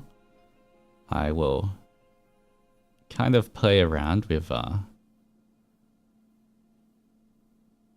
this as well, like the opacity of it. And you can kind of get it where at least it gives a bit more texture. And then I might have to like blend it in more.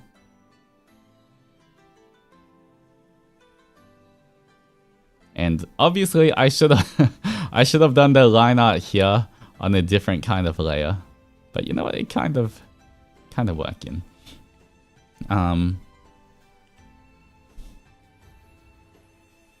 Here.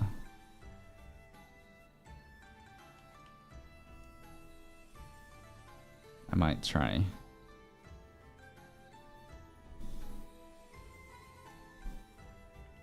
Alright. This is more just like trying to color match now. Or something where I'll try and make it blend in a little more by like try and pick a lighter color I find and blend it in. So if you look at it, at least from afar, you know, it kind of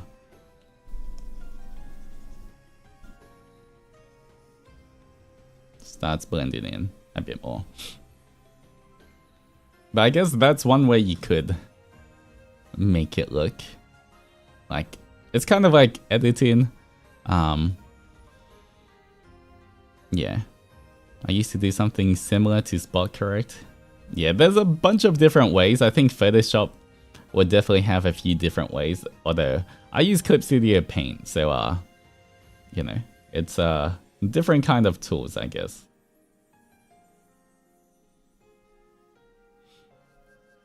But yeah, that's kind of how I would edit this, at least digitally, to try and mimic. if you want to edit anything. And I feel like for the most part, it kind of works, you know.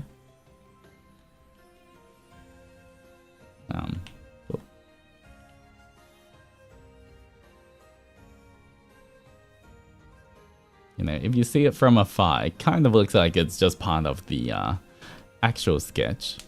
But yeah, either if you have a tablet, you could redraw everything and use it as a base sketch, or you can, it might take a little bit more work, but you can, there's a lot of brushes that have textures and everything that do look like pencils. And you can try it that way as well.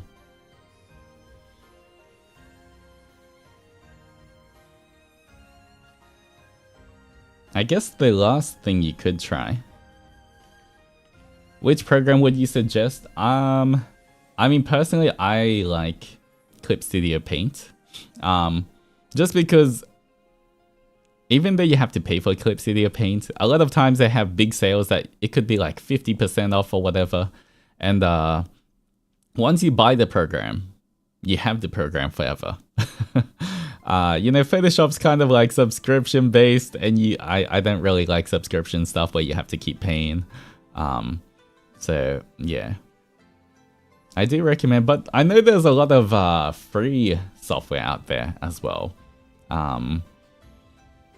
Honestly, I'm gonna be real. It doesn't really matter, as long as it has basic functions, it doesn't really matter which program you use until you get to, like, you know, much later down the line. If you're in a professional setting where you have to have the same kind of file format as everyone, if everyone has like a pipeline kind of work that they have to do, then maybe it's more important for your exact program. But most of the time, most of the programs nowadays all have similar functions, and it shouldn't be that different from each other. Is that kind of what works for me? Yes, I would say that, because I've changed programs throughout the years quite a lot. Like, I used to use Photoshop a bit for drawing, and then I was using Paint Tool Sai for a very long time. And then only in the past few years I've moved to Clip Studio Paint. But yeah, it just depends. As well as anything is probably better than MS Paint. You know what? Let me see Paint. Let me open Paint. What does Paint have nowadays? Wait. Microsoft Paint has layers now? Wait, Paint has layers? You can paint on layers? That's kind of crazy.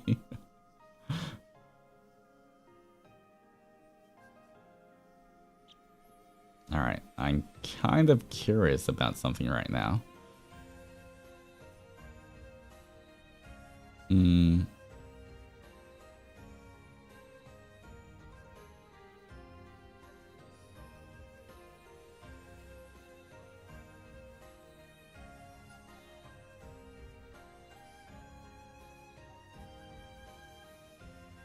Alright, this is Microsoft Paint. It has changed a lot. I haven't used this in Alright, let me try quickly paint with it. Brushes. What brushes do we have? Ooh, got a few. Natural pencil. I mean, to be honest, okay, I might not be used to the shortcut keys, but you know what? Even with Microsoft Paint, it might not be, you know, perhaps it's not the best program to use, but at the same time, I feel like it's actually okay. I feel like you could draw, even just using this free kind. Oh, I keep pressing all my shortcut keys, but nothing happens. But oh, wait, oh, I can't Control C. Where's my brush tool? All right. Honestly, you could. I feel like even Microsoft Paint now, just normal Paint, maybe not the best thing, but definitely you could draw quite good art just with this. I don't think, you know, I don't think it's the worst thing. Once again, it's more, if you improve your skills as an artist, the program you use doesn't really matter too much, honestly. Yeah. As long as you know what you're kind of drawing. Yeah, it has layers as well. So I could technically...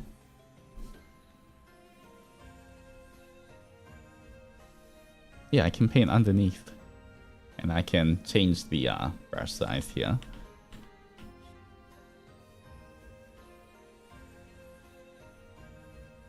You know what? As long as you have a few different brushes and layers, you could use this. This is totally usable. I could mostly draw something pretty good in this if I wanted to.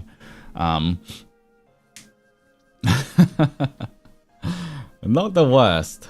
Definitely improved quite a lot.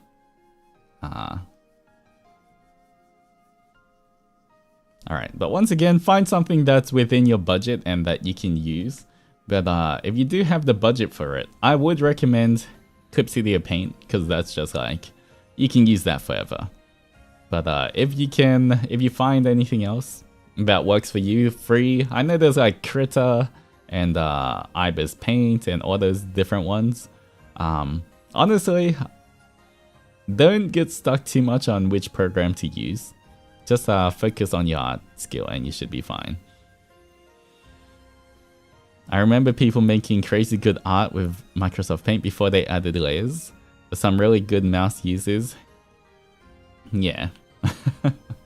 Using a mouse... I mean, technically, you can draw using a mouse as well. It might not be the easiest, but like, you know, I guess you can still do it if you really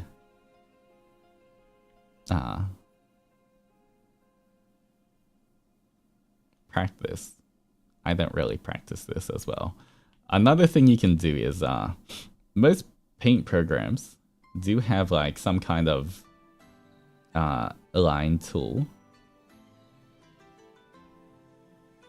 that you can use as well to just create different lines and curved lines. I think, what would it be here?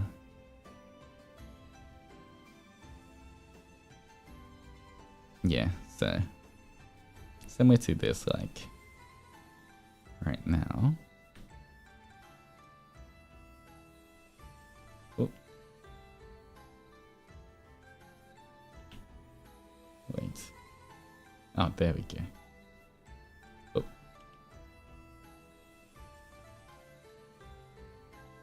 Like, I could pretty much use this to do a line art, just depending on what thickness of line I use. Even without a tablet, you could still draw digitally. Like, you know, you do a sketch traditionally, you scan it in or take a photo, and then you can use a line art like this. And you can have nice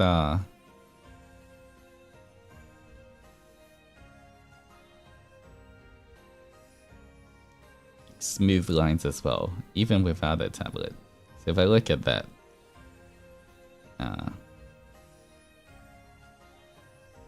you know, this one looks pretty good, and I was using the mouse right now.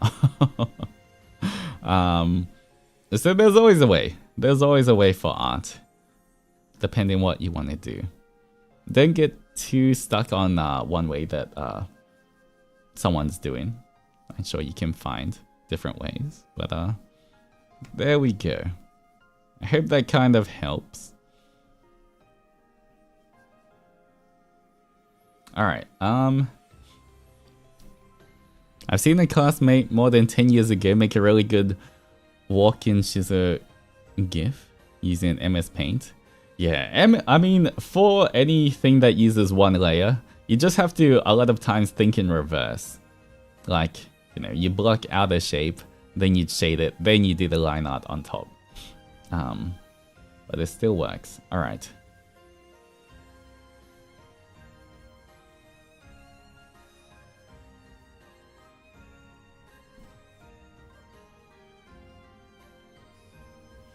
Alright, Kitsu. How can I make hair appear more natural and not whatever I did to poor Rai here? I've seen many YouTube tutorials on shading, but I don't know why everything turns out a failure. Thank you, Mr. Blue Oni. Alright. One thing, once again, the artwork is actually super cute. But I guess we're always harshest on ourselves. Look at this. This is already looking really nice. Alright, in terms of how to make it more natural. Okay, 1 second. Rise blazing thing. Let me grab a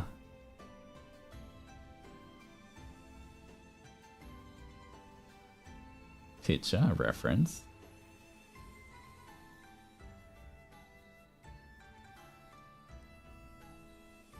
The eyes are very well shaded, yeah. They definitely attract all of the attention. Alright, this is Ryza. This is also Ryza. Let me do this, put this here, put this here.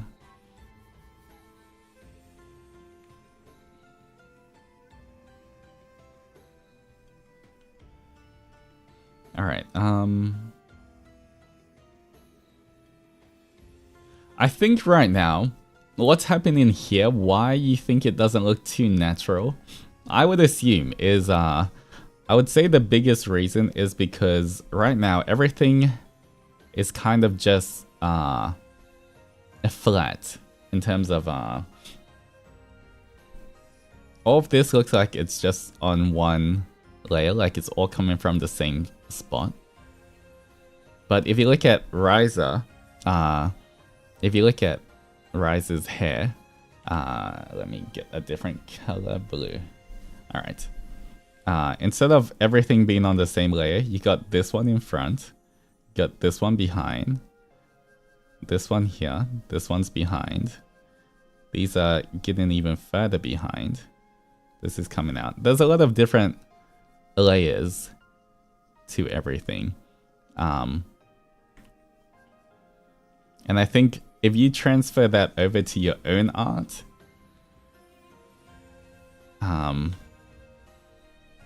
it will make it, might make it look less flat and more maybe what you're trying to go for. So basically seeing what we did here, right? It started with at this point, is this point here. If we try do the same thing here, he has a whole bunch. Don't worry about the details right now. But like, has a bit sticking out here. Then the next one, he has something sticking out here. For Chibis, we can exaggerate the proportions a bit. Alright, this one you did pretty good already. It follows that. Could be like that. This goes here.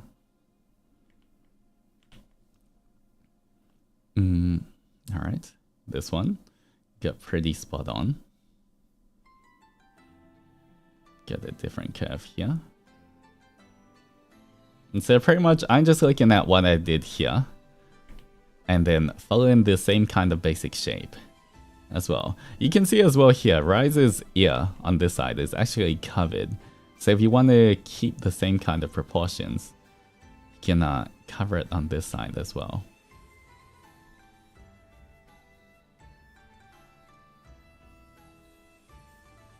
And then he's got his,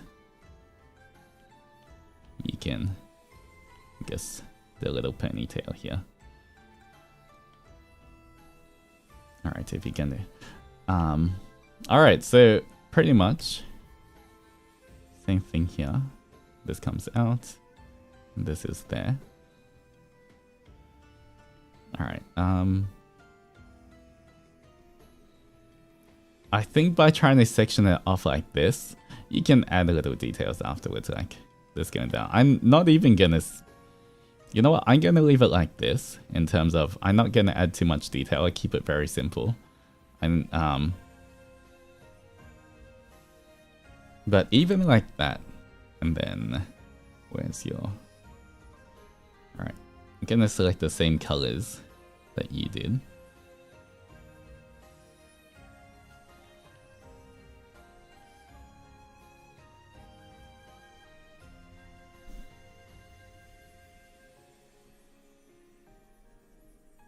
Because I think why you feel like the hair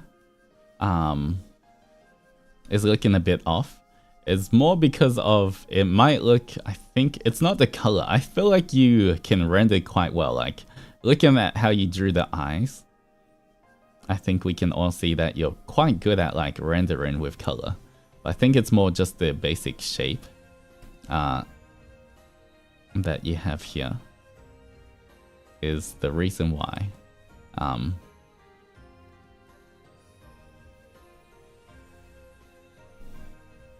Alright, for this, just to keep it more, I might add one more thing here.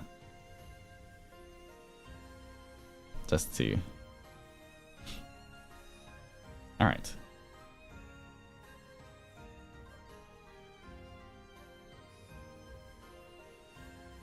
Alright, even if I just did the most basic coloring,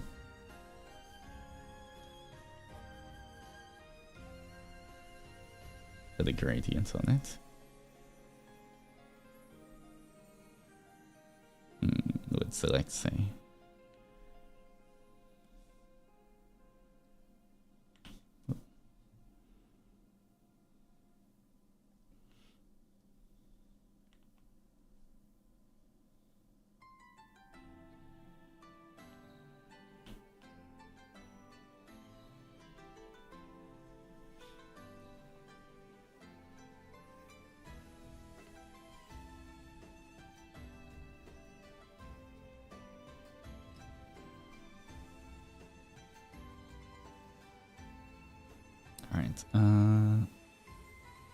even like there.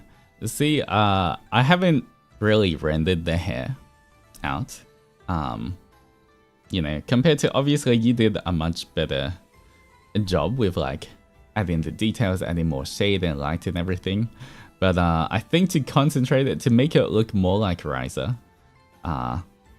if you just focus on the, once again, kind of shape language. Even if I didn't render it and it's kind of more basic coloring, it's gonna appear a bit more like Riser, and it's gonna the hair's gonna pop out a bit more. So I think for this one, it's just breaking down Riser's hair into big chunks and then trying to imitate that, simplified of course on the Chibi. Kind of works. Obviously, you could spend more time because Riser's hair isn't quite as flat, there's a lot of spikes everywhere. But I'm just kind of trying to show that for here, even if I don't add all of the details, even if I skip a lot of things, as long as the main shape language is still there, like the shape of Riser's hair, and block it out, it appears more Riser-like than having more details. So I think your coloring is fine. The way you drew the eyes is really nice, like all of the shading and highlights and sparkles. But yeah, I think concentrating on it was kind of like what I said about the eyes for the other Chibi as well, making sure that the shapes stay consistent between a Chibi and the actual model or whatever original you're referring to. As long as you keep it like that, then it kind of works. And it already looks pretty much, you know, that's right there. I have a hard time doing that because I'm too fussy for details sometimes. Okay, so one thing, you can be fussy for details, but only be fussy for details. Wait, 1 second.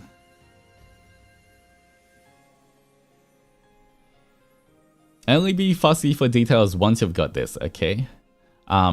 See here, I broke it down. If you want to be fussy for details, you can keep going from here. You know, now, if I want to break this down even more, I can start adding things wherever I go here. But because now I'm concentrating on the details, right? But whatever I do here, as long as I'm following this guide, it doesn't matter how fussy I am for details anymore. Because I am using this guide, it should turn out well. But a lot of times people without a guide get really fussy for details, and you see that you know, they'll try add in this part, and then they'll get like really detailed for like, okay, next part is here, and next part, and then it's got this one, it's got this one, then we've got this one going opposite, and we got this one with 2. And they'll get really fussy for details here. But because we're not following the overall proportions, and we haven't blocked it out, then you see a lot of times hair kind of... okay, I'm just going to exaggerate here. But a lot of times, the hair, like, because you're trying to copy all the details too much, but not worry about the whole thing. A lot of times it'll end up like looking really detailed. Okay, I did a bad job here, but it'll end up looking really detailed, but with no shape.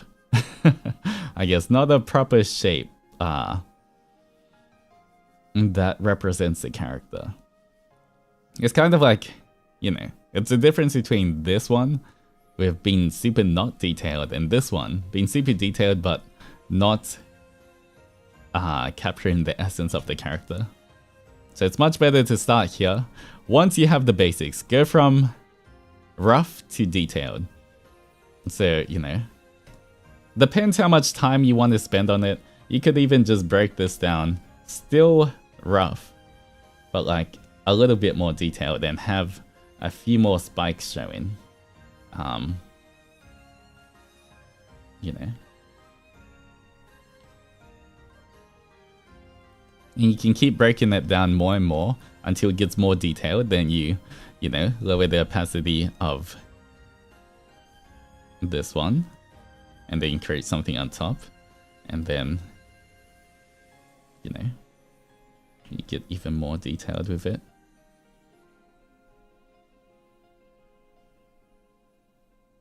But you see how I'm still following the basic guide that I've done already.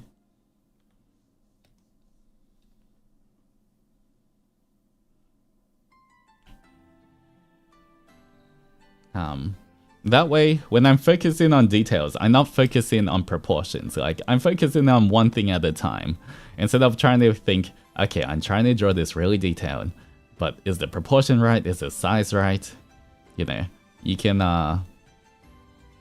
one thing at a time. Otherwise, once again, a lot of times I see people do really detailed, but the proportions are all off. And I think for art, honestly, proportions are more proportions, I think, are more important than being super detailed. Because once again, even this already looks a lot like Rai. I wouldn't even have to do it more than this if I didn't want to, and people would still be able to tell whose hair it was.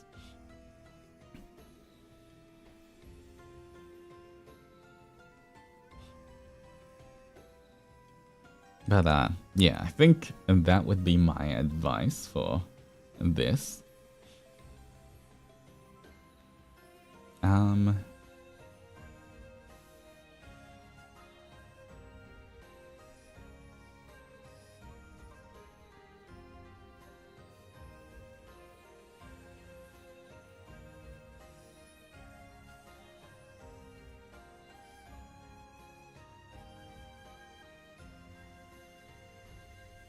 Okay, let me see what else there is. Alright,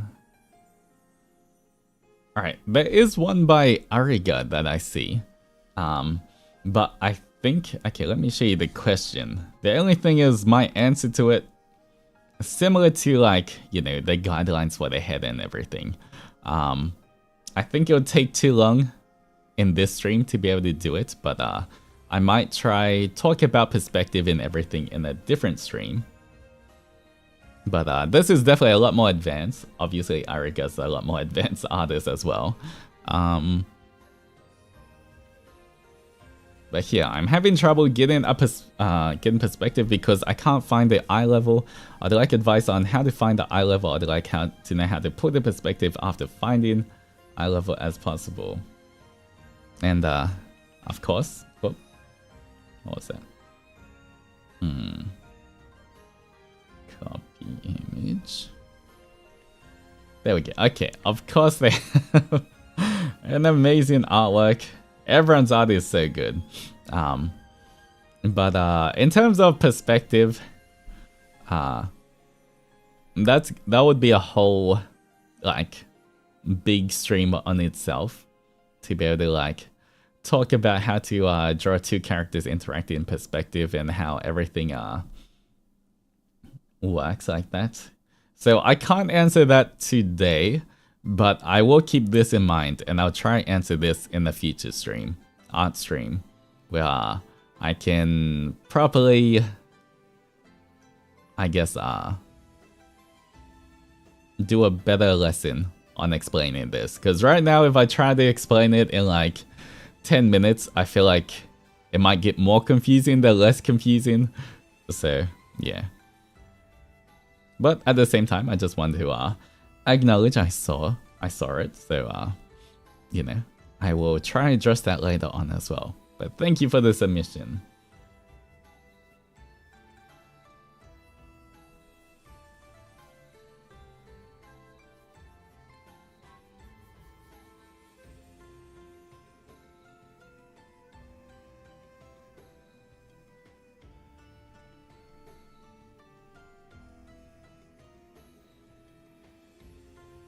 Perspective lessons for art class streams. Alright, alright, this one might be the last, I think this is the last at least artwork thing. And then we can go over a few questions. Alright, this is from Kai. Do you have any tips for drawing faces and also rendering hair? I mostly don't know where to start or why the faces I draw still come out looking wrong to me. Somehow, in a way I can't pinpoint and correct. Also, do you have any tips on making the line art look kind of natural? I like to do crystalline art, but it always seems come out looking bulky or taken away from the piece itself. Alright, let me see.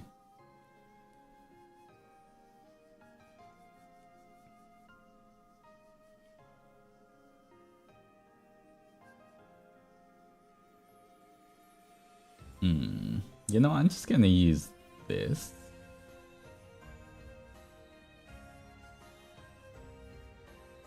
Alright, I'm not sure if this is an original character or not, but I think it should be okay.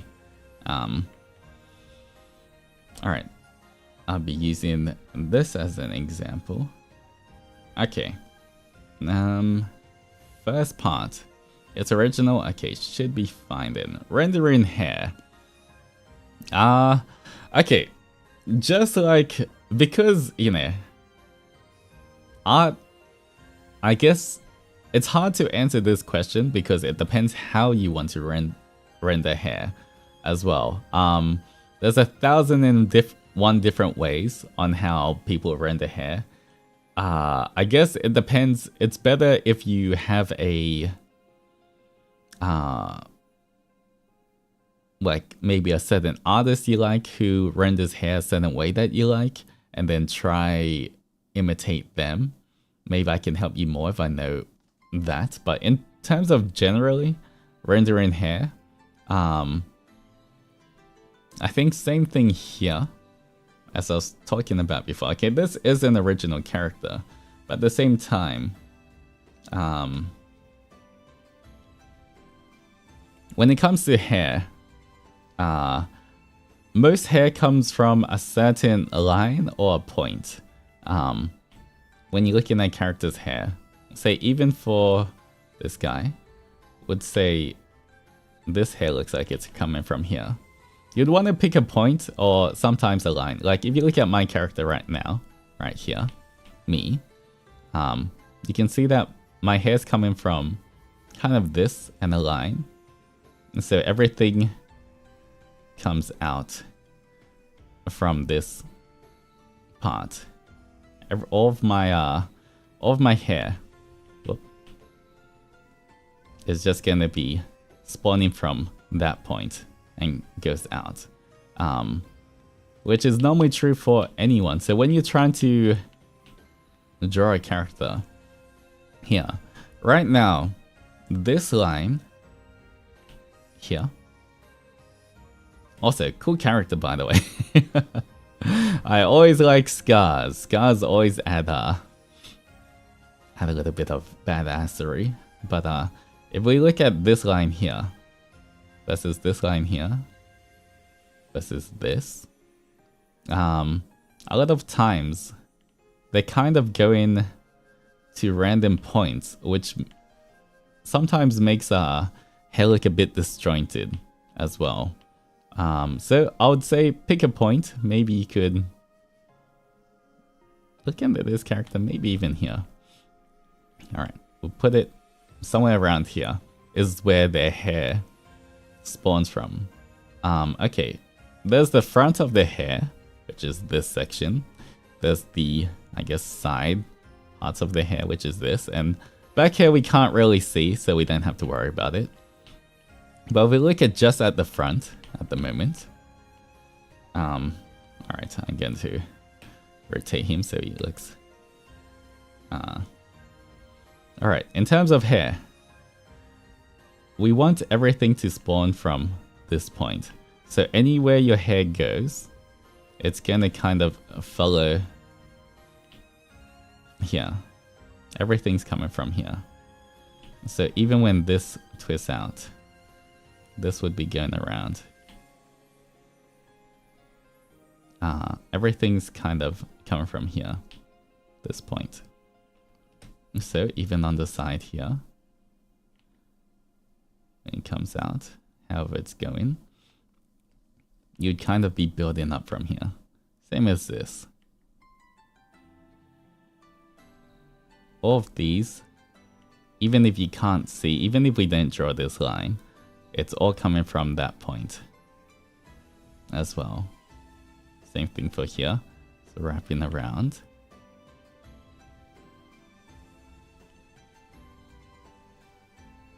Then from here.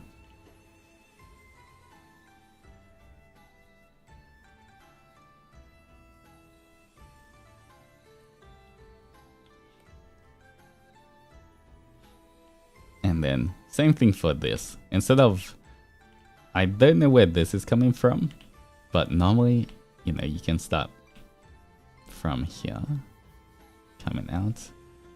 Same thing here. And just making sure it's all coming out from this point. And it kind of will help you make the hair a little easier as well. So the hair kind of looks a bit more like that. It looks a bit, and obviously you can erase some parts to make it not too detailed. And Lotus, thank you so much for joining the Power of Love and Friendship. Welcome in. Maybe grab a pet fishy along the way in. But thank you for joining us. I appreciate it. Yeah, I think if you can kind of see what's happening here now. Alright.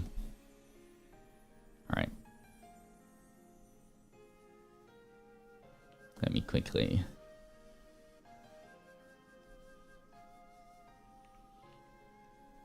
Okay, that's not the best one for it.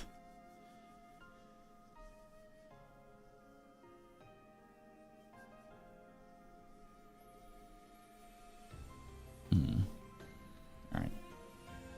Because it's not closed off, I can't just use my quick fill tool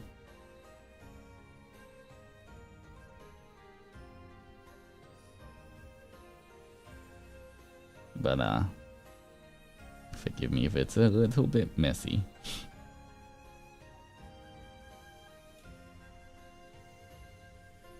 Alright, anyway. Here we got it looking like this. Once again, all coming from the same spot.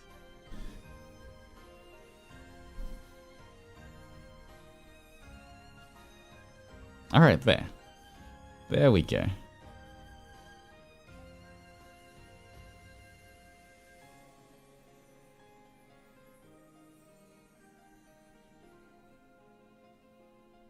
Alright. For this as well, I guess a simple gradient works too.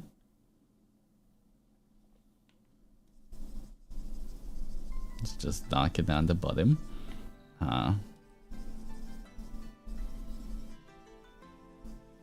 And shade it. Alright. I mean, the rendering you have done isn't bad. Like, I'm choosing the exact same colors from yours. And then maybe where the hair overlaps. Okay, that might be a bit too dark. But where the hair overlaps, where there'll be shadow, kind of add stuff in. You don't even really need those. But, alright.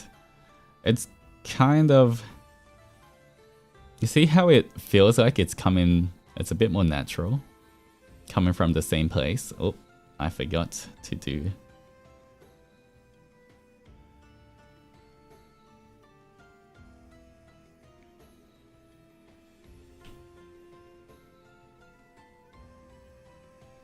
Alright, so this one... that's kind of... I feel like that's kind of important on him. So like, you could still make it an important feature. Like, curl it around. Or you could make it stick up. Lots of different things you can do with this, but it still stems from this.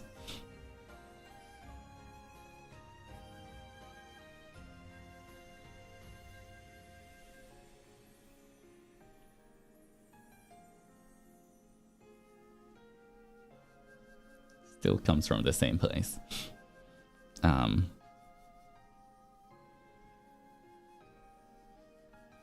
Alright, but just basically, I think one thing is just keeping in mind when you're designing hair, where it's coming from as well. And once again, I just picked that spot randomly. You could literally... I've picked somewhere else, like here, and then had everything coming out this way instead. There's, you know, or you can make a little break here, and then everything's coming out from this spot. Like, there's no right or wrong, it just depends on where you want it to come from your character. So this could make it look a bit more balanced if you did it from the middle, and whatever it is.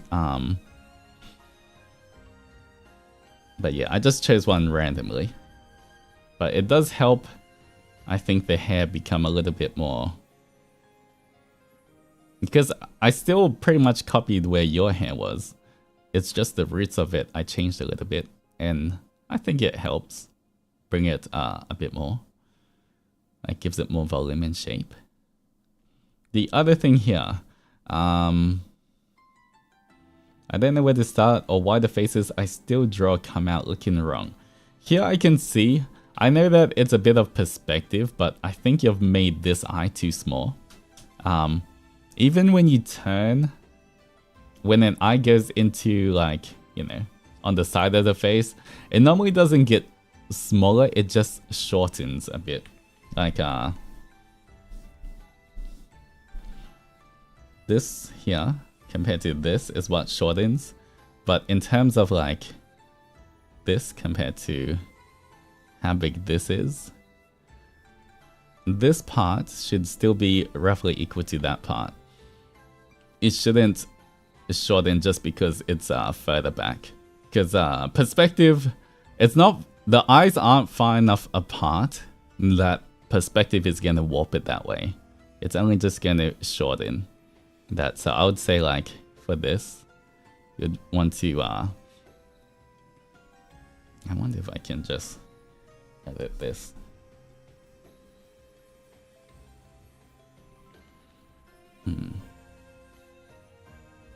You'd want to bring it down a bit.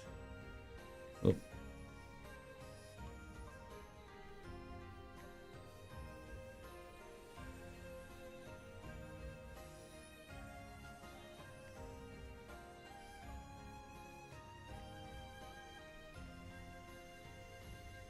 But even just that small change, not exactly correct, but like it helps it look a bit better, where you're trying to make sure that these eyes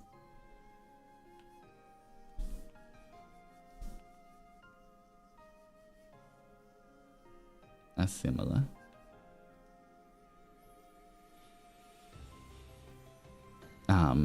Yeah, because this one I think was a bit too small. So make sure, maybe in the future as well, when I talk about the guidelines for like a head and everything, and you're looking at how everything kind of works, you can see that things can change a little bit, like keep things in proportion, I guess, as well. But that'll be for a different stream, I guess.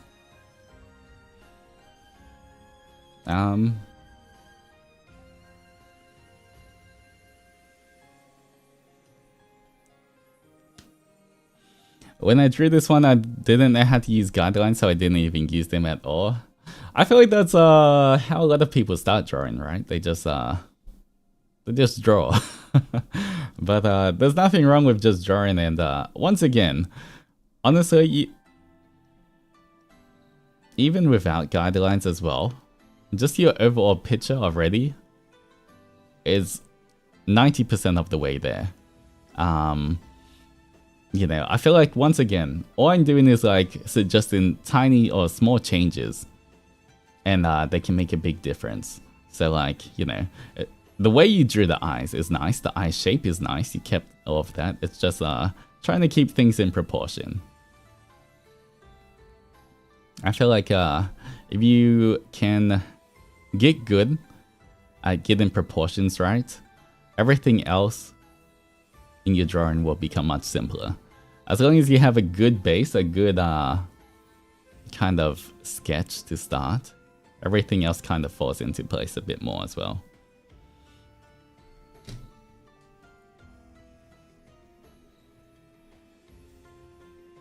All right.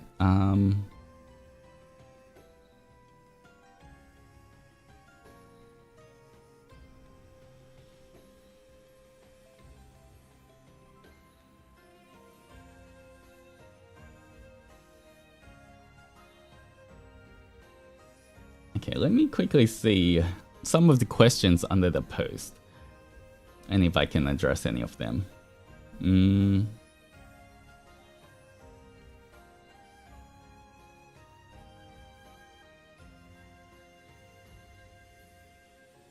All right.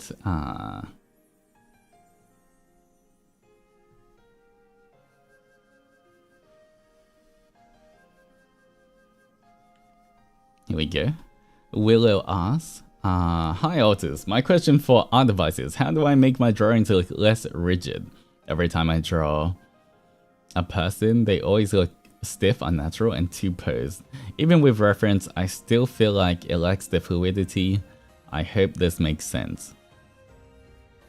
I hope it's okay to ask. The picture I submitted where you were standing shirtless, I really fought my demons with that. Oh, yeah. For that, I just can't show any nip-nops on stream because, you know, sometimes YouTube might flag it as, I don't think they can, the AI always knows the difference between male and female ones, so I could get flagged. So, yeah.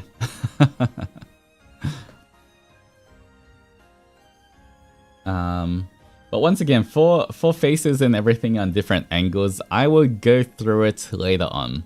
I would do a face kind of guide, you know, face proportion guide in the future. So I think that will help. But you just have to wait a little bit for that one. Alright, in terms of fluid motion,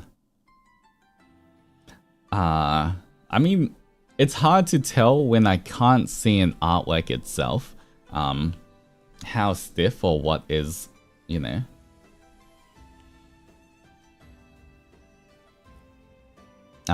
what is causing your artwork to be stiff.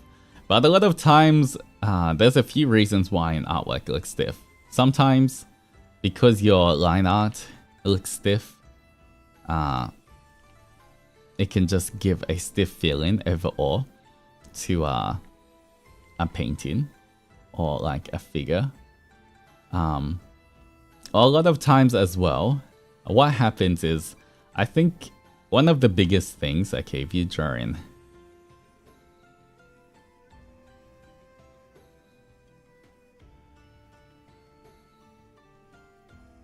alright, let's just draw person.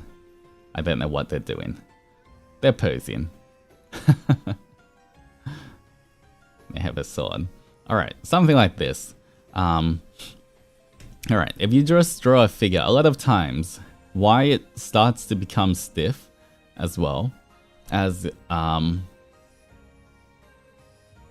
yes, fencing or some kind of thing. A lot of times, even when your poses you reference look dynamic or fluid or like not rigid at all, a lot of times as well, maybe the hair you do.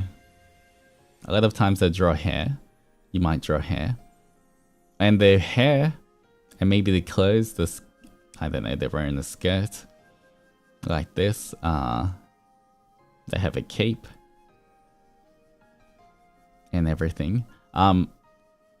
Because of other factors like the hair is just going straight down, the skirt isn't flowing at all. That can also be like external factors on why your poses, like if you do the hair and it's moving like this and the skirt is blowing back here, you got the cape or whatever it is going this way. A lot of things help, not just the pose, make it convincingly dynamic as well. So you have to keep in mind when you're drawing a dynamic pose, it's not just the pose, but all the small details along with it that makes it convincing in terms of how fluid and if everything's going in the same motion or not. Because I say it a lot of times, people, they get the pose down, but then everything else, like the clothing they wear and everything, nothing is interacting with the pose. It's not like the clothing isn't wrapping around them as they move. You know, if someone's bending their arm, you know, a lot of times someone would just draw. Okay, that's not very good, but you know, when they draw the clothes, they'll just follow it, but they're not trying to like think about how, say, a sleeve would be interacting with that. Like going this way instead of just hanging down for like a kimono sleeve or something like that. So I think these little parts are why a lot of times you try to draw something dynamic and it's appearing rigid. The other thing is making sure the body bends.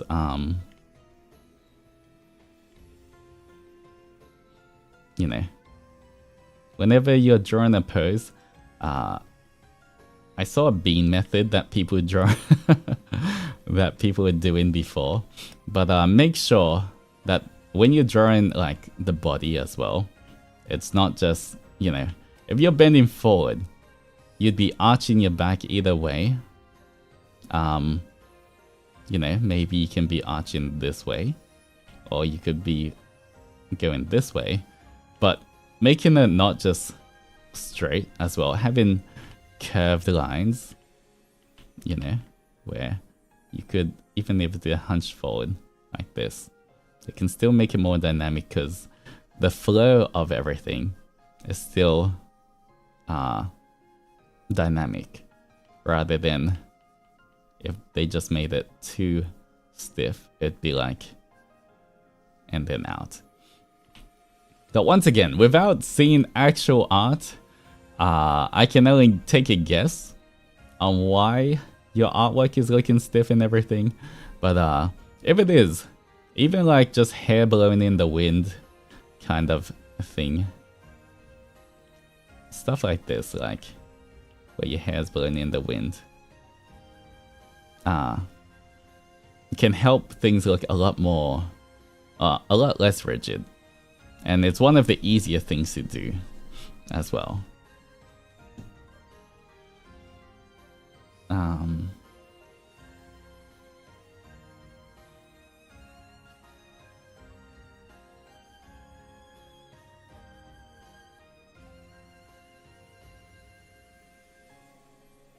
Alright, actually, this might be the last question for today.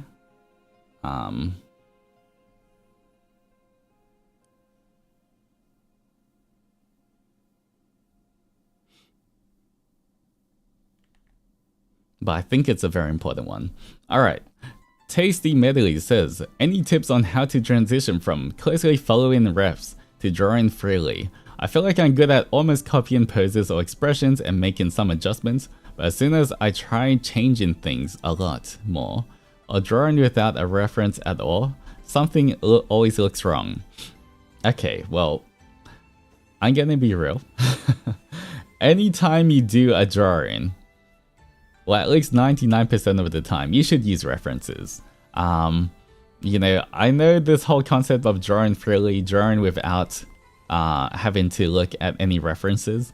The only reason you can see some people who don't look at references is because they've already drawn, like you said right now. Okay, you're good at copying poses or expressions and making some adjustments, some minor adjustments.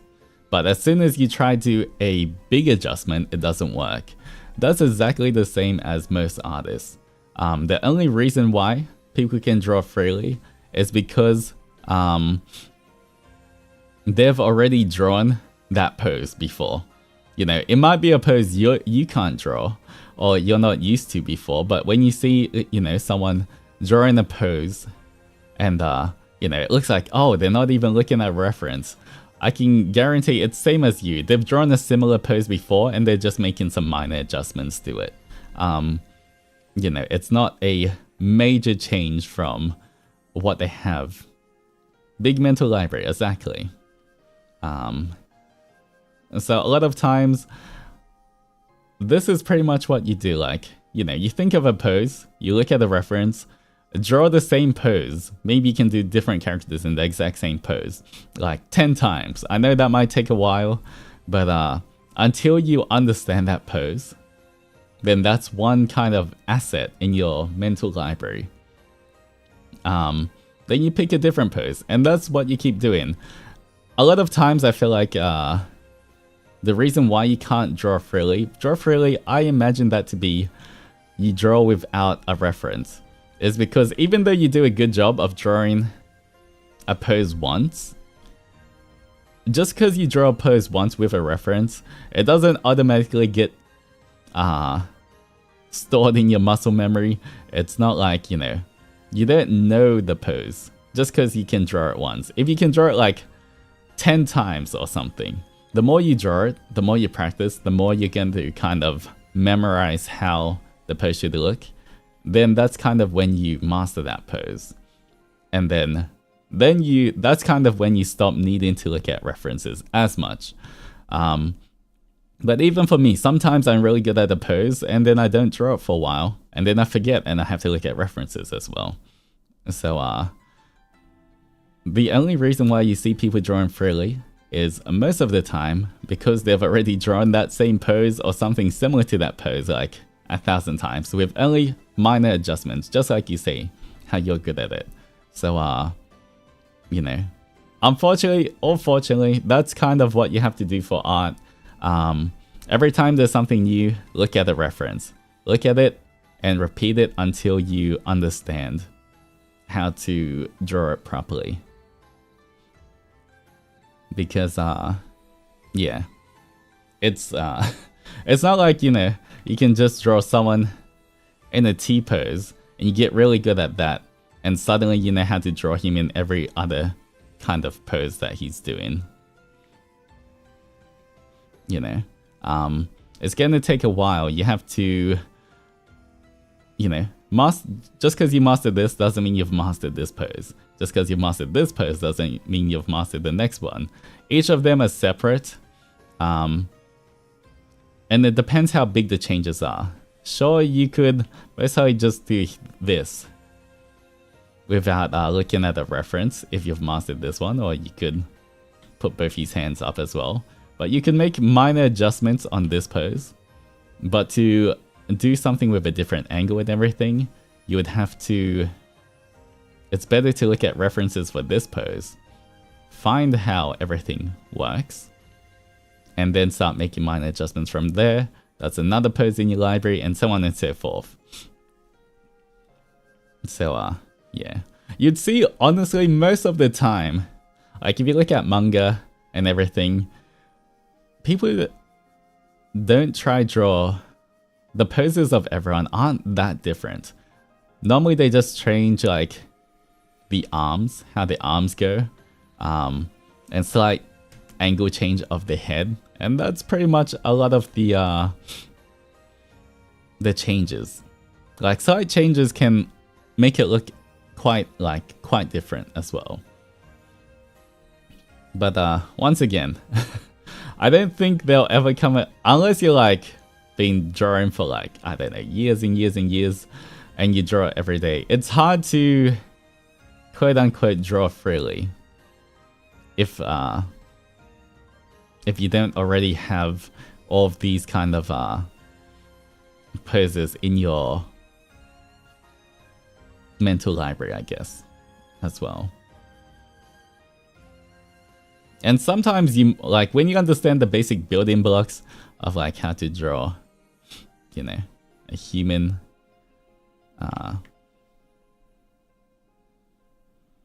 you could maybe try yourself. You could see if you can start changing things around as well. Ooh, this guy's buff. But like, you know, at the same time,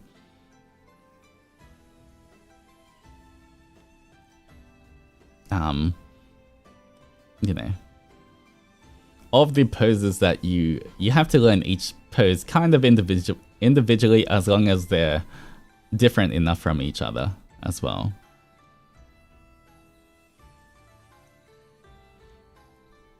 I use real people photos as reference photos, but sometimes it affects my drawing, like they look close to realistic, then anime, especially in proportion or style.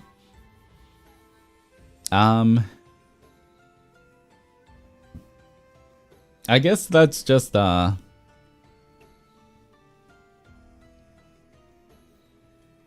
learning. It also depends, I guess, how you break down a character as well. Like, what would be the best way to say this? Like, if you see a person, alright, once again, here we go, with the stick figures, right? Anime proportions and everything are obviously quite different to real life. Normally, I guess they what you want to do when you're studying from like a reference photo, if it's like real life and you want to draw anime, you have to think about what are you trying to achieve with the reference of a real person. Like, is it just their Is it their pose that they're doing? Is it the anatomy in terms of muscles and everything? Or is it like, because when you're using a real life photo for anime, you're not going to really, if you want it to be a bit more anime-like, you know, you have to exaggerate some proportions here and there. So proportion, you have to keep in mind, is going to be different, but you can learn other stuff like, you know, maybe you can see how the booba goes at different angles, how the delts go, how the bicep connects to the end of the booba here, or how the tricep comes out from the shoulder and everything, and how it connects. But like stuff like that, that's maybe what you can learn from looking at real life photos. But at the same time, if you want to draw anime proportions as well, it is going to be different. You have to obviously keep that in mind. And, you know, maybe for proportion, you use two references. For proportions, you use an anime art that you've seen, like a artwork that you've seen, you use that as proportions. But in terms of the rendering of the muscles, or in terms of the pose, then that's where you can like join a real life photo with anime as well. But once again, if you're drawing anime kind of stuff, like traditional anime-ish kind of things, you want to kind of find, I guess, it's the closer the reference is to what you actually want to draw, the easier you're gonna it's gonna be to actually learn from that reference as well.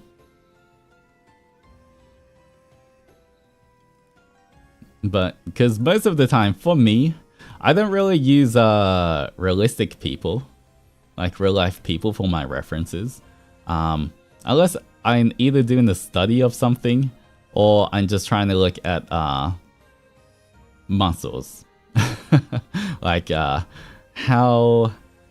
the muscles go, and what kind of placement things happen when people stretch or bend or whatever. Kind of like, you know, if this dude's stretching to the side, then like, you know, how would these muscles stretch out here, and how would this contract on this side? Maybe I'd look at realistic reference for that. But in terms of the actual pose and everything, normally I would try find more of an anime example or a cartoonish example, so that you know, in terms of proportions and things. Do you ever use yourself as reference all the time? For me, especially, I think especially when drawing the muscles of the arms, because, you know, the arms are the thing that changes the most whenever, you know, mostly the body is going to bend slightly, it turns slightly, but doesn't really move that much. The arms move in all different kind of planes, you know. Has a whole different range of it can move. So a lot of times I'll look at, especially when you're drawing more muscular figures, female, male, doesn't matter. You see, when someone's gonna, okay, for example, if this guy was crossing his arms, right? All right. Okay. This would be when he's crossing his arms here, and then this is the other side. All right. If a guy is crossing his arms, his bicep would be on this side, pointing towards his chest. But if he was flexing, you know, if he was like out here, or, you know, if he was just holding something out here, this way. Okay, this is obviously a bit scuffed. But just by turning his forearm out that way, the bicep would be on this side, and then this would have to change quite a lot. And you wouldn't see the tricep anymore. This would stretch out that way. The shoulder would be that way. Like, there's a few things to keep in mind when muscles move, and I feel like it's quite complicated, which is why a lot of times I just use myself as a reference for like the muscles of the arm when if I'm gonna be doing like different poses as well for the arms.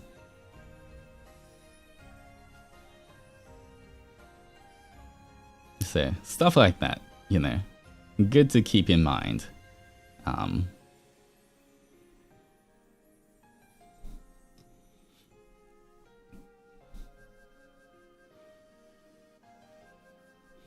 Just imagine an adventurous forcing Altus to pose for anatomy class. Alright, but yeah, I think that's gonna be it for today. I have read through a lot of I've read through every question and comment that people have sent. But I feel like I might not have answered them today, but I will use those questions as well that people submitted to figure out my basic plan for like when I start doing art classes, because I do want to do like basic art classes as well. I think it's gonna start with drawing chibis, because I think that is the best thing to learn. If you're into like anime style things, I think chibis are the best way to start, because they're easy, you don't have to worry about proportions that much, but because they're a lot of fun, I think for beginner artists, even more than trying to get the proportions right and drawing really good, it's more about having fun at the start. Because if you don't have fun, you never get into doing art. So, yeah. I think I'll necessarily start with something like that. But I hope you guys enjoyed today's, guess it's kind of a lesson.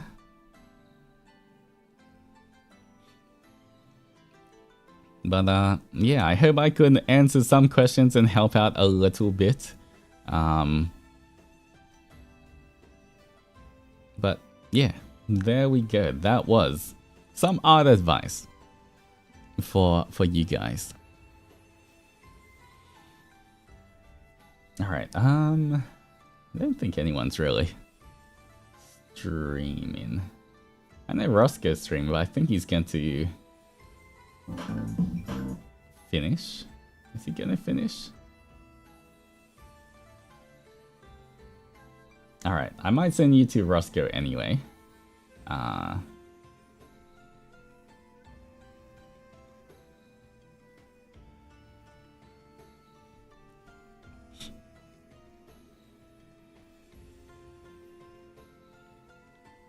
Alright, and obviously, maybe in the future as well. I know these a lot of these concepts are kind of more basic concepts, so maybe in the future I would do more advanced stuff as well from time to time for some of the more intermediate artists as well. But yeah, thank you for joining me. Don't forget, it's Rise's birthday today, so he's gonna be having a stream in how long? 6 hours. Oh no, wait. 5 hours. 5 hours? 5 hours. Alright, I think he's gonna have a stream in about 5 hours time, guys.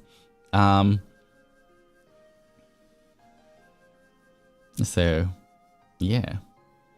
That should be a lot of fun. I will be there sometime during it. Maybe twice, I think, in 2 places of his birthday stream. I'll be popping by, so be sure to watch as well.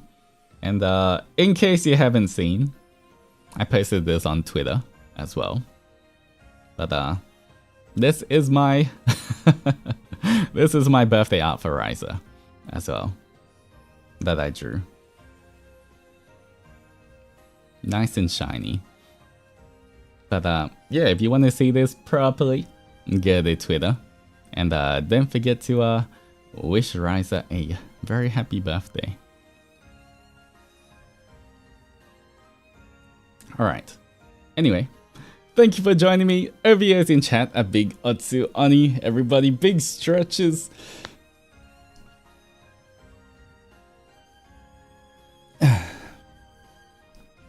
Alright. And I will see you guys tomorrow. Alright, tomorrow I'm gonna see you like at least twice.